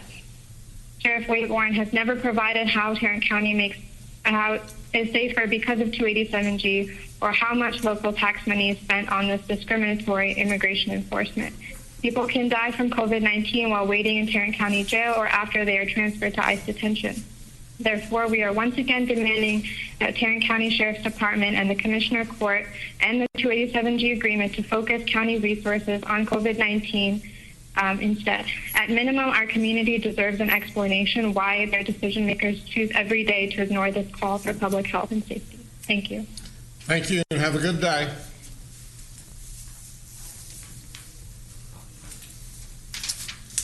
Okay, we have one other comment. It's Henry Hillebrand. He does not wish to speak, but did provide comments. So I'll read his comment at this time.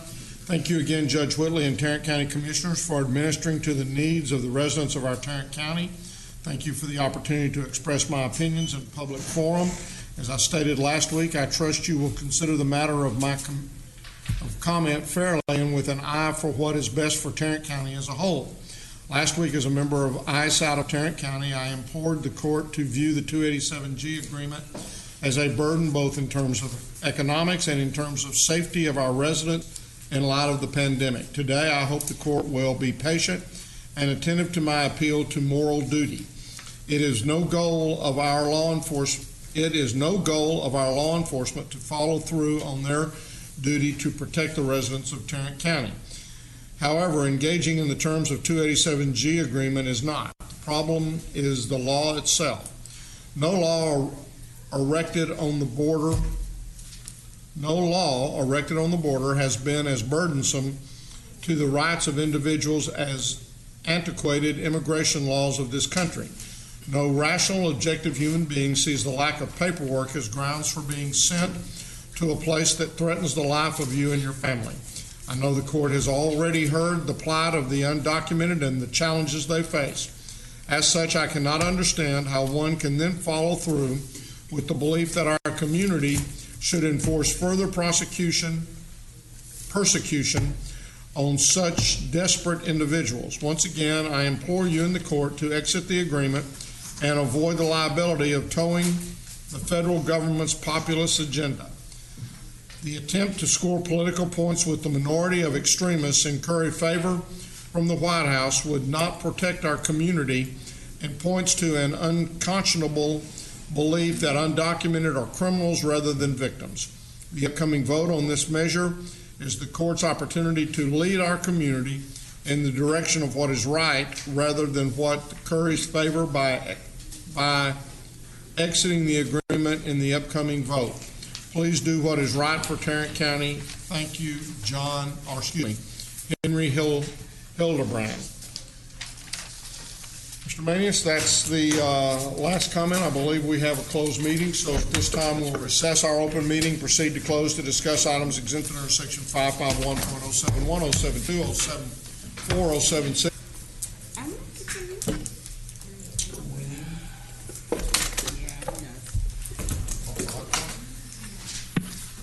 It's not an indication of expense, because I don't do that.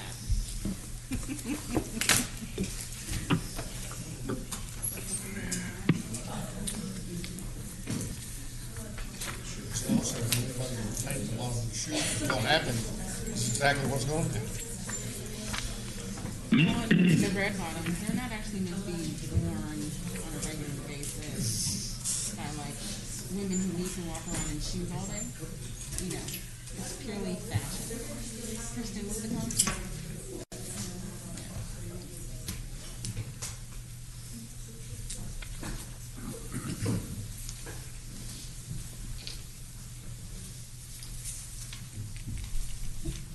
Having returned from closed session, we'll now address the following matters. Maybe. Members of the court, if we could go to the administrator section. We're talking about Item number A3, as it relates to regulation, use, and occupancy of county buildings and premises. You've been briefed by the District Attorney's Office as to the authority that the Commissioners Court has in this particular area. First of all, let's say this. Because there's issues that have arisen simply because we are now in a pandemic and a declaration of a disaster. And so we've been asked, and we're looking at the authority and some regulations that we might implement in our county buildings to protect the health and safety of not only our employees, but also those individuals who come into our facilities for countywide services. In order to empower the Sheriff's Department and also the constables to control a lot of the activities, disruptive activities that may occur in the public areas of our buildings, I would like to make a suggestion. And so what I would propose at this time, with the understanding that as we go through the various discussions that we can always add on to it on a weekly basis, that the Commissioners Court authorize and recommend and also enact guidance or an ordinance which basically provides for 6 feet of social distancing, which must be maintained between members of the public, excluding those in the same household. This may require limiting the number of people allowed in the building. That social distancing of 6 feet must be observed in county buildings unless physical barriers are applied, such as plexiglass and shields. Require that occupants observe the posted social distancing occupancy lows in public areas such as lobbies, hallways, conference rooms, assembly rooms, restrooms, and courtrooms. We also would ask that, or we would also direct the County Facilities Department to post social distancing signs and markers in our elevators.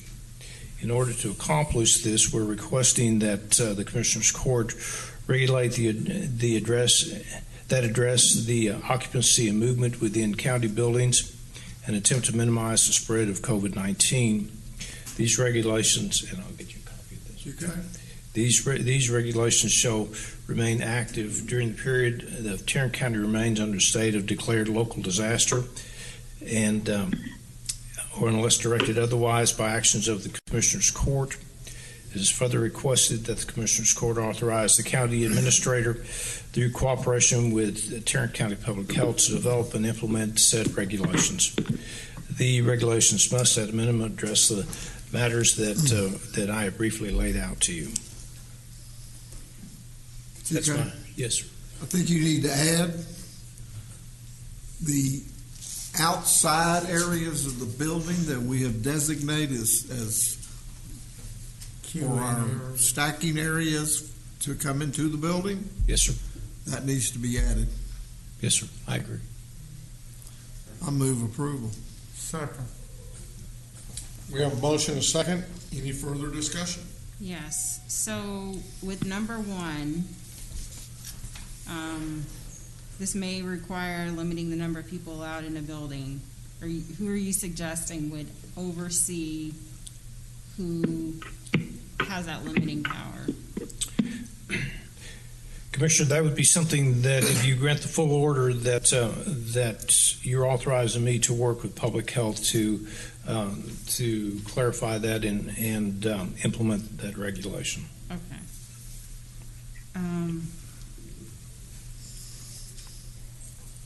So then, well, okay. If I'm looking at this document right here, right?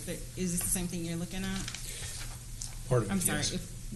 Because I'm gonna reference a number, so I just want to make sure we're talking about the same thing. Mine doesn't have nearly much scribbling on it. Because I took notes. So number 9, provide a protocol for handling situations when an individual is denied entry into a county-owned building. So is that also going to be determined or discussed by public health, or is it going to be for the building versus each department? I think having some clarity on that would help for the individual offices that are in, particularly the sub-courthouses. So let me do this. Okay. I think that we didn't go through the entire group here. I think we stopped at item number 5, and I'm sorry, item number 4, plus we added the addition that Commissioner Fickus had recommended. Okay. And then I would think that we should add number 9 also, because provide a protocol.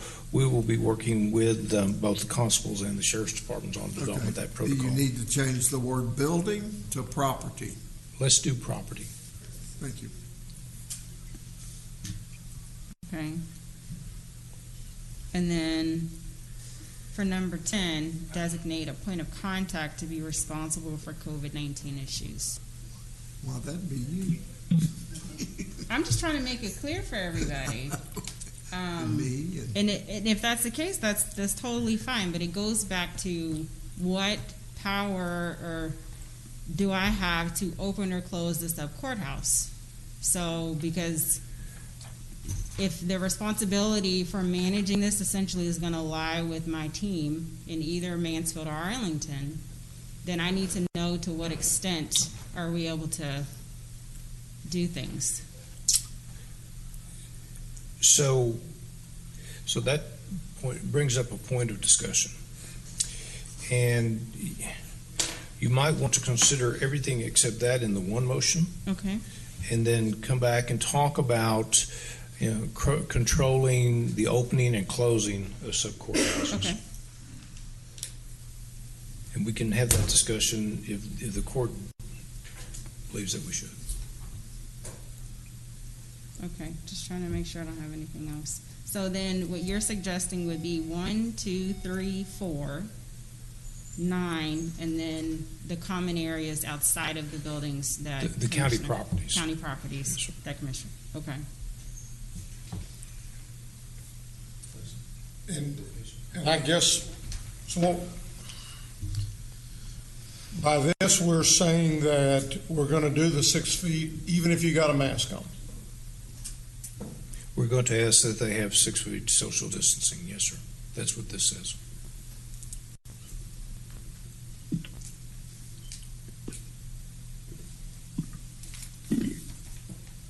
Will you say that again, GK? You said we're going to do what?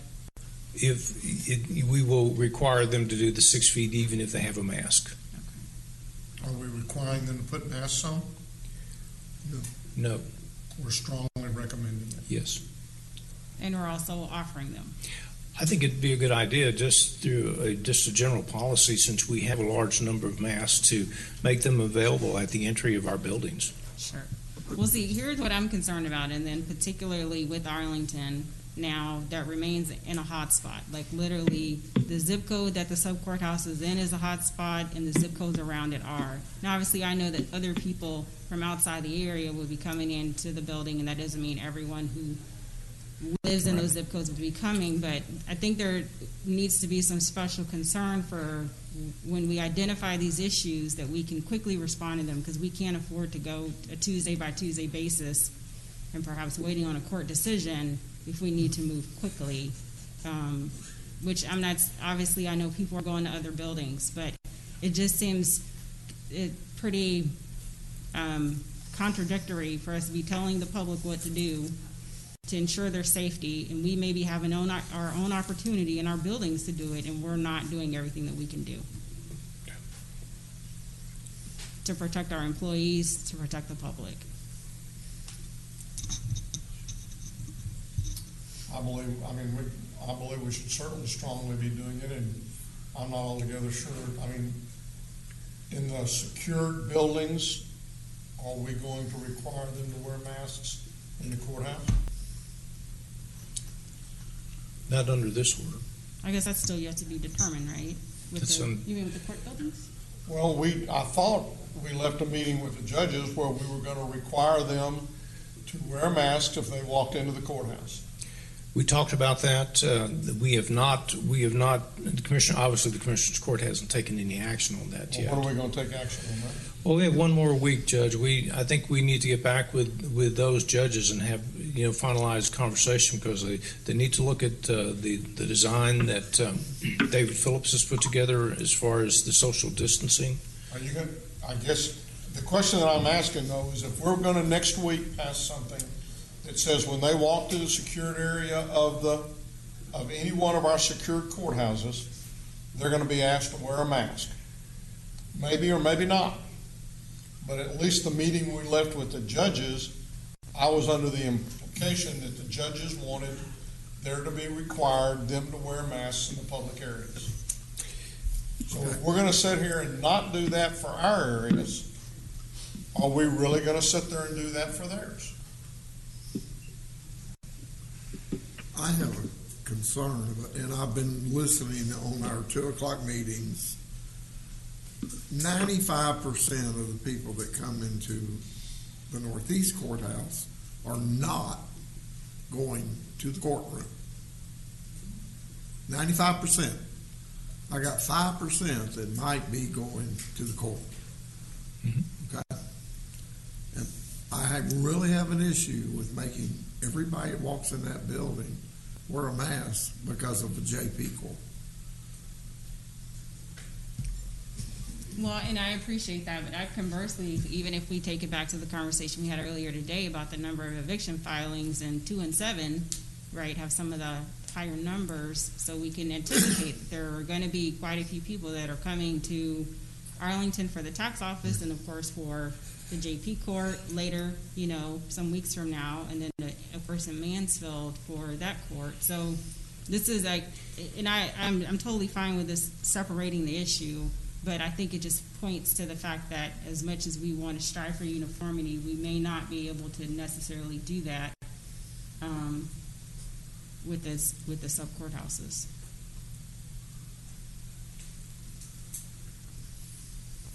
So then, in that instance, it could be to where we recommend. I'm going to be against doing that in the Northeast Courthouse.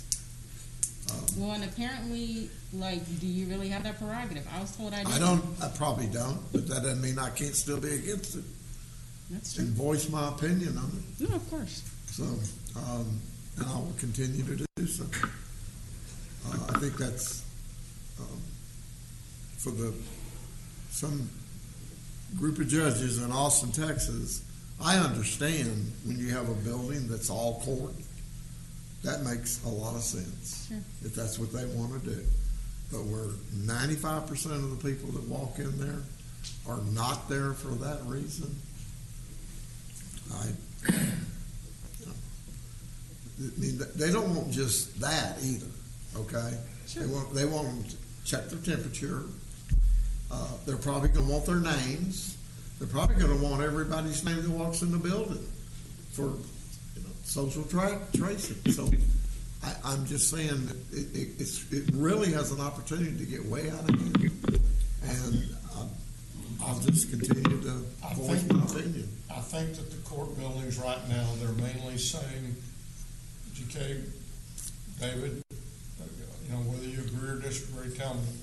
But I think what they're basically saying is if you're going to come into the public areas of the court, family law, civil law, criminal, old courthouse, that they're going to ask you to put on a mask because they don't believe that they can go around, and they're going to also ask you to do social distancing, but we don't have enough folks to send somebody around to police that once you get into the courthouses.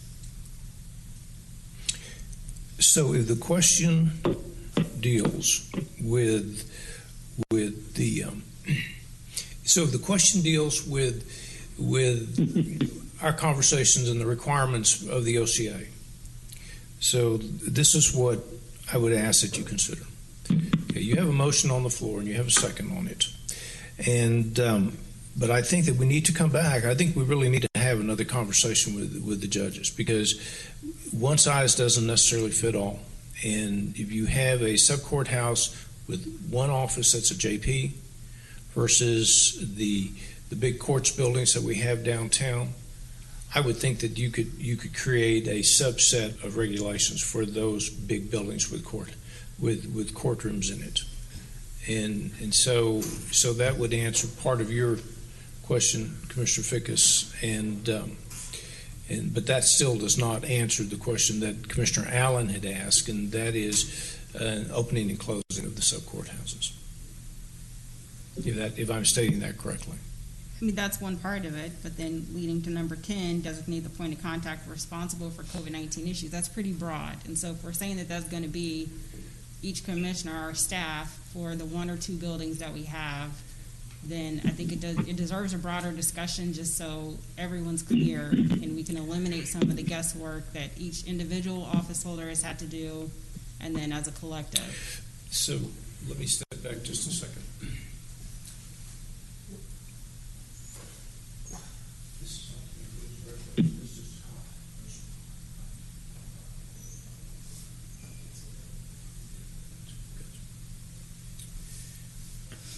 Okay, so since we are talking about facilities, and since the point of contact does not have the authority to make any rules or regulations, that's a responsibility of the Commissioner's Court unless you want to empower someone, and you're empowering the county administrator to a certain extent in this order. I would suggest that if the Commissioner's Court wanted to designate a point of contact, that they would make it the county administrator's office, at least initially, because we will come back to you, and then if you feel like you need to appoint someone else, we will gladly relinquish that designation. So, I mean, is this person, so we've got an issue out of the sub-courthouse, in all likelihood, the issue is probably going to be with the constable and whoever the individual is. Do we really want to then have that constable have to stop and say, okay, wait a minute, let me call the administrator's office, go over and sit down for what is probably already a little bit of a issue, and ask the person just to go sit down until a constable can call you? No, I think it would be more of us working with the constables in talking through the process that the Commissioner's Court is possibly going to adopt today. It's not to tell the constable what to do and what not to do. I would not do that.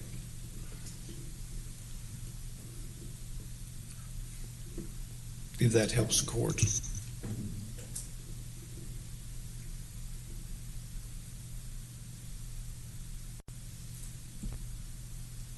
Now, what are we voting on?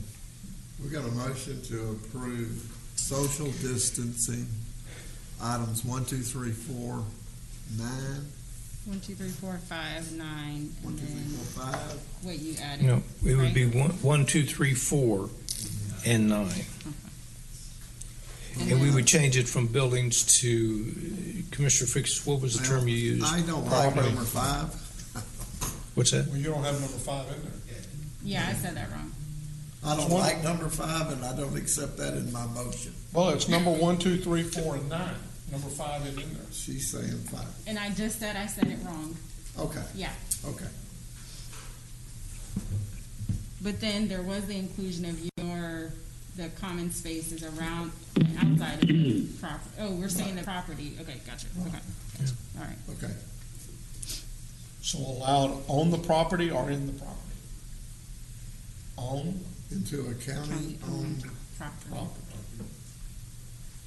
Okay, into a county-owned property. Well, now property, now you're limiting the number of folks who can be on our parking lot.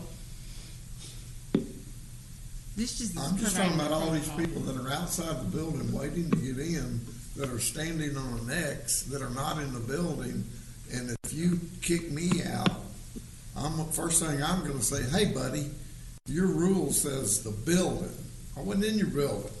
So if you say property, you cover it.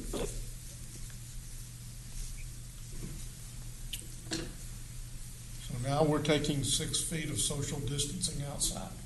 We've already got it outside of every building in the county right now. Also, okay. Come We just look. went contrary to the governor's order. We have 6 feet X's marked for people to, I mean, what good's it do to stack them out there? If they're All not I'm saying is that when you go outside, the governor has said that social distancing, I believe they've said it, outside seating and all of that.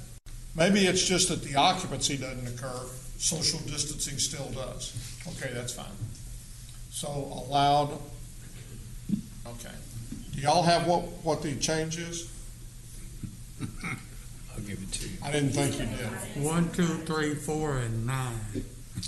We'll make sure that the order is correct. That's all. And instead of in the building, we're going to say on the property.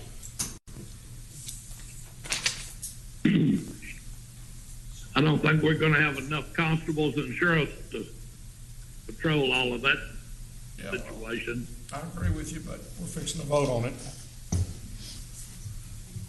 Any other discussion? Please vote. Commissioner Johnson. What are we voting on? I don't know. We're voting on items 1, 2, 3, 4, and 9 of the sheet that says COVID-19 regulations for county-owned buildings. And we're changing number 1 to the last part, last sentence, of people allowed, we're scratching in a building to own the property. And we sent that to Commissioner Johnson this morning. You did what? Commissioner Johnson, we sent that to you this morning before court. It was on your computer. Well, it would have really been nice if I had gotten it. Okay. Something he sent it this morning. I don't have it. So do you want to abstain, vote yes or no? Right now it's 4, and we're waiting on your vote. 4-4. Well, I had one question I wanted to ask the DA's office. Are they in agreement with what we're doing? She's shaking her head in an affirmative way. I can't see his head. Neither. Yes, Chris is also in agreement. All right, I'll vote yes. Motion passes unanimously. So did we want to? I think we need to address, because if you close a building and it's not by consent of the whole or by a majority of the court, then what do we do with those employees that we've just sent home in all the other departments? I mean, if that's the case, then there goes my answer. Well, I'm just saying. That's fine. That's why So I think it has to be consent of the consistent. court. Yeah. Right, okay, so we're all under the understanding that no one can close their sub-courthouse without the consent of the court.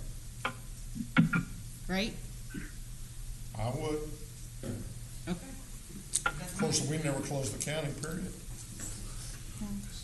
The only acceptance to that is if there is an imminent emergency in that building where we have to close, like a gas leak, and then we close those buildings. We protect we're going to protect our employees. And there could potentially be an imminent threat with COVID, but we can't say for sure what that would be, but that leads to my point. I understand. Okay. It just needs to be clear. Absolutely. Okay. Shame one of your gnats over here. I don't know where those are coming from. So we don't need to take an action. We're all in agreement that the court makes the decisions on closing any buildings. That's making new law. That has never been our policy. Well, then He's always been in charge of his own building. But we also have never had a pandemic to before. cede that authority. I make the motion that the court will make a decision with regards to closing. That'll take a vote of majority of the court in order to close a building. May die of lack of a second, but that's the motion. Okay, then I've got the one question I have is, if a commissioner closes a building, what do we do with the employees that you've now sent home? You want an example of a building being closed? The Northeast Courthouse,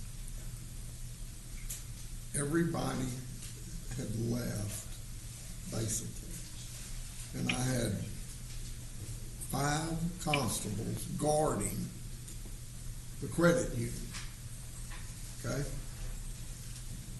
And I called Lily, and she had sent out a memo that they were going to close in a week or something. And I said, look, you're the only thing in that building other than the constables who are guarding you, 5 of them. She says, I'll shut down today. She shut down and we locked the building. And I think, David, wasn't that when we fumigated? It was. Yeah, so. Well, all I'm asking is, I want to know ahead of time as to what are you going to say to the other elected officials and what's going to happen. Are you basically telling those employees, because I think I don't know if I can get a motion to. They all moved out. Again, are we going to make them to It's a take? special case related to the pandemic. I don't know Yeah, if I mean, it's been an everybody issue left. in the past. And here's what needs to be really clear. I don't have the benefit of 5, 10, 20 years of history with what we've done in the county. And this has become a specific issue because of a pandemic. So I'm not trying to get more power. I'm not trying to take away y'all's power.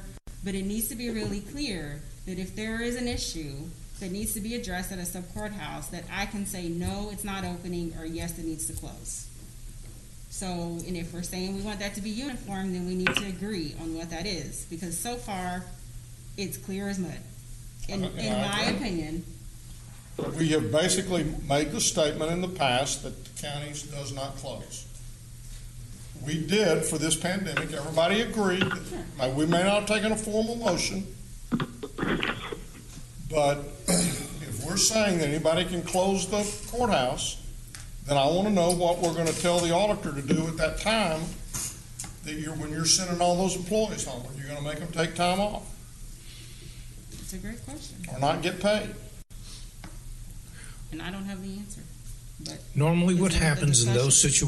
situations, if it's a building-specific issue, we have the clerk's office, the tax office, they redeploy. Because sometimes one of the most common reasons we close a building is because something either happens to the electricity or something happens to the water. And so there's no bathroom, there's no electricity. We got to do something. I've had both those things happen to my building, and after an hour, I closed the building. And I'm not saying without calling anybody and asking permission. And I'm not saying in that situation you wouldn't. But in a situation where we don't have something that renders the building inhabitable, then I think it ought to be a vote of the court to make a decision to tell everybody else in that building that you made the decision to close it down and everybody got to go home. Well, you already failed to get a second to that motion. I don't know why we're still talking about. Because had Commissioner Allen done that last week, what would you have done with your employees, or what would Wendy have done with her employees, and would we have made those employees take off? And that's a question that, if we're going to do that right now, we need to have an answer to That's the question that I that. asked, and after 3 days, I wasn't able to get a clear answer. So second my motion. Second. I now have a second. Discussion.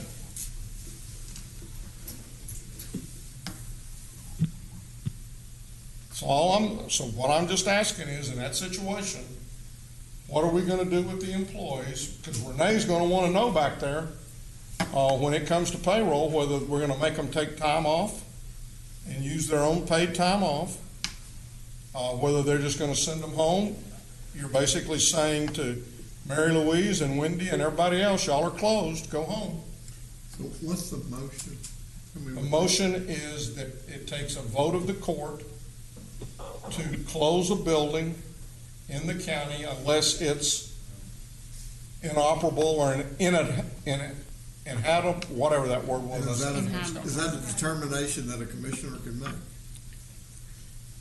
I think with facilities is pretty well going to tell you if it's inhabitable. But if you don't want If to you call can't it go in it. Inhabitable.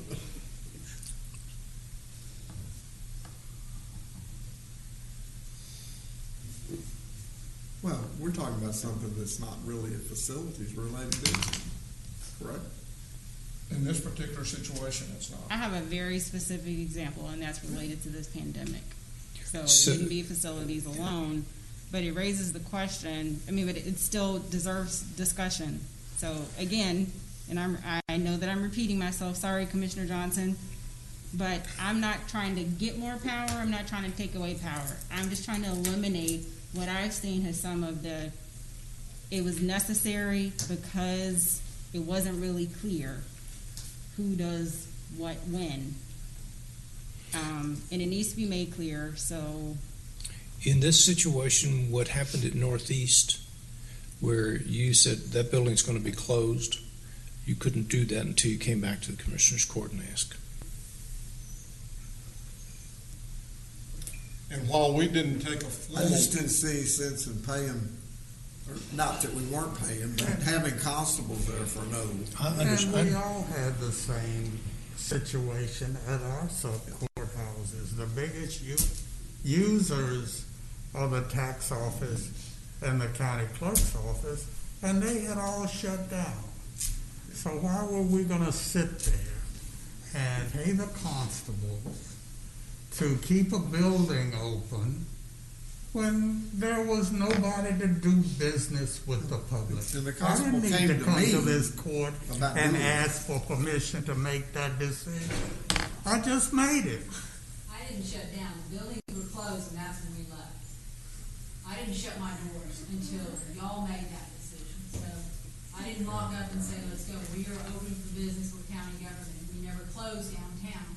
And it will cause a problem with equity in my office and Wendy's if you shut down and then my Northeast clerks are saying, wow, I mean, you care less about us. You know, Commissioner Allen cares more about her people. It causes an equity, but I understand what you're saying, Commissioner, but I did not shut my offices down on your subs. That was y'all's direction, we simply followed. I know my building was empty. I'm sorry? I know my building was empty. You weren't in my building. No. Okay, so then I brought this up, so I should have a solution. And I'm not sure that even with your motion that would be a solution. well, what it is that we all, I think what it says is we're gonna be consistent. We're either gonna all close or we're gonna all open. And that way, we'll make that decision and it'll be consistent. And go ahead, Renee, come on down. I just need to stand, so. She said you're talking too long.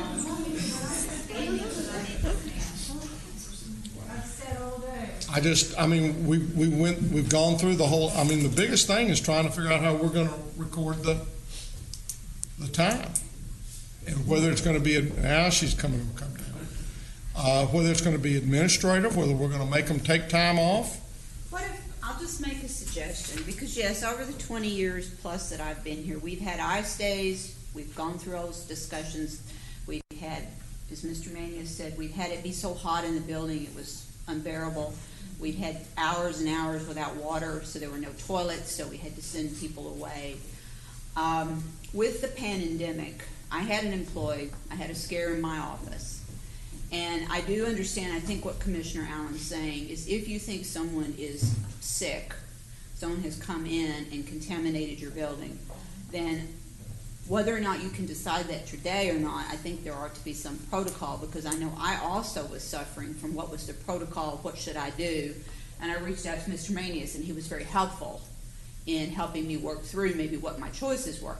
It happened in my case at a Friday afternoon, so it was over the weekend, so there wasn't an issue whether people are not reported to work, but had it happened Monday at 10 o'clock, I would have been very concerned about what my choices were about should I keep people in my close space when I knew I had someone that was running a fever and not feeling well. So of course, it turned out in my employee's case they did not have COVID, which was good, but we did not know that at the time because they had they had symptoms that were conducive to thinking they might have it. So from a payroll issue, it is an issue because without a really compelling reason to terminate the employee's work prematurely, if there's truly COVID in one building and not in another, I don't think you're treating people unfairly. You're treating people unfairly to keep them in the building if you truly have someone that's sick. On the other hand, not thinking any of y'all would do this, but over the years I've had issues where people casually close buildings. And I think that's what the judge is concerned about is someone casually closing a building when maybe there really wasn't a health risk. Maybe you could set up some sort of protocol that with the county judge and the county administrator being conferenced, you could make a decision so that you didn't have to have unanimous vote of the court on a Tuesday, because that won't be soon enough. Right. But yes, I will have a dilemma on how I'm going to pay your people if they're not at work, because if people are not at work, the hourlies in particular, I'm not authorized to pay them unless the court takes action. So if that helps from my perspective, and I did just really need to stand, but I will offer that. So maybe you want to decide that today, maybe you want to think on it, but I do understand the need for, in this unprecedented time, that one of you, and it might even be this building and not your building, that we might need to vacate the building at least for some period of time because someone might be ill. GK is fixing to walk up and say this is not agendized and we can't vote on it today. But we do have policies about closing the buildings.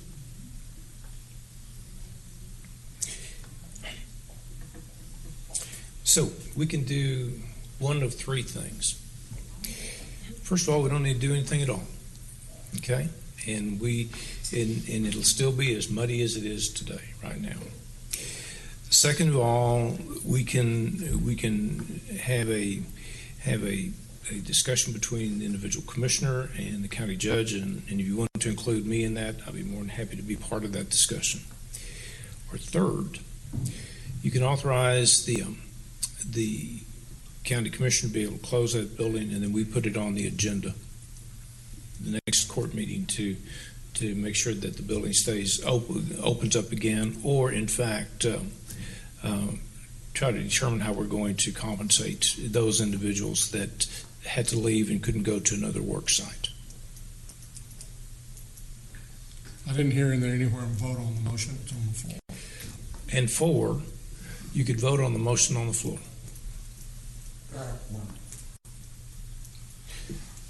I'm just trying to more discussion. Please vote. Commissioner Johnson, the motion right now is in favor of 4. He's dialing back in right now, Judge. He got disconnected. Did you get the motion? Harris County's got a policy on something like this. What is the motion? The motion is that if a building is to be closed. Oh, The motion was, it requires a vote of the Commissioners Court to determine if a building should be open or closed unless uninhabitable. Uninhabitable is, I think, the word I've been looking for a long time. Commissioner Johnson, are you back? I've got it. Yes, Commissioner Johnson is back. Commissioner, we have ended discussion and we're voting, and right now the vote is 3-1. Commissioner Brooks is voting against the motion.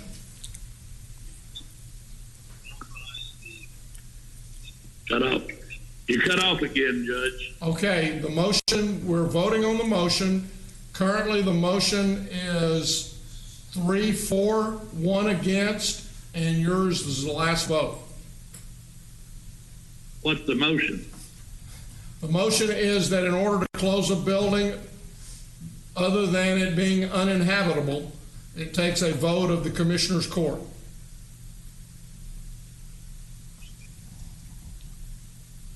Okay, I'll vote for that. Okay, motion passes 4-1. That's all I have, Your Honor. There being no further business at this time, we stand adjourned.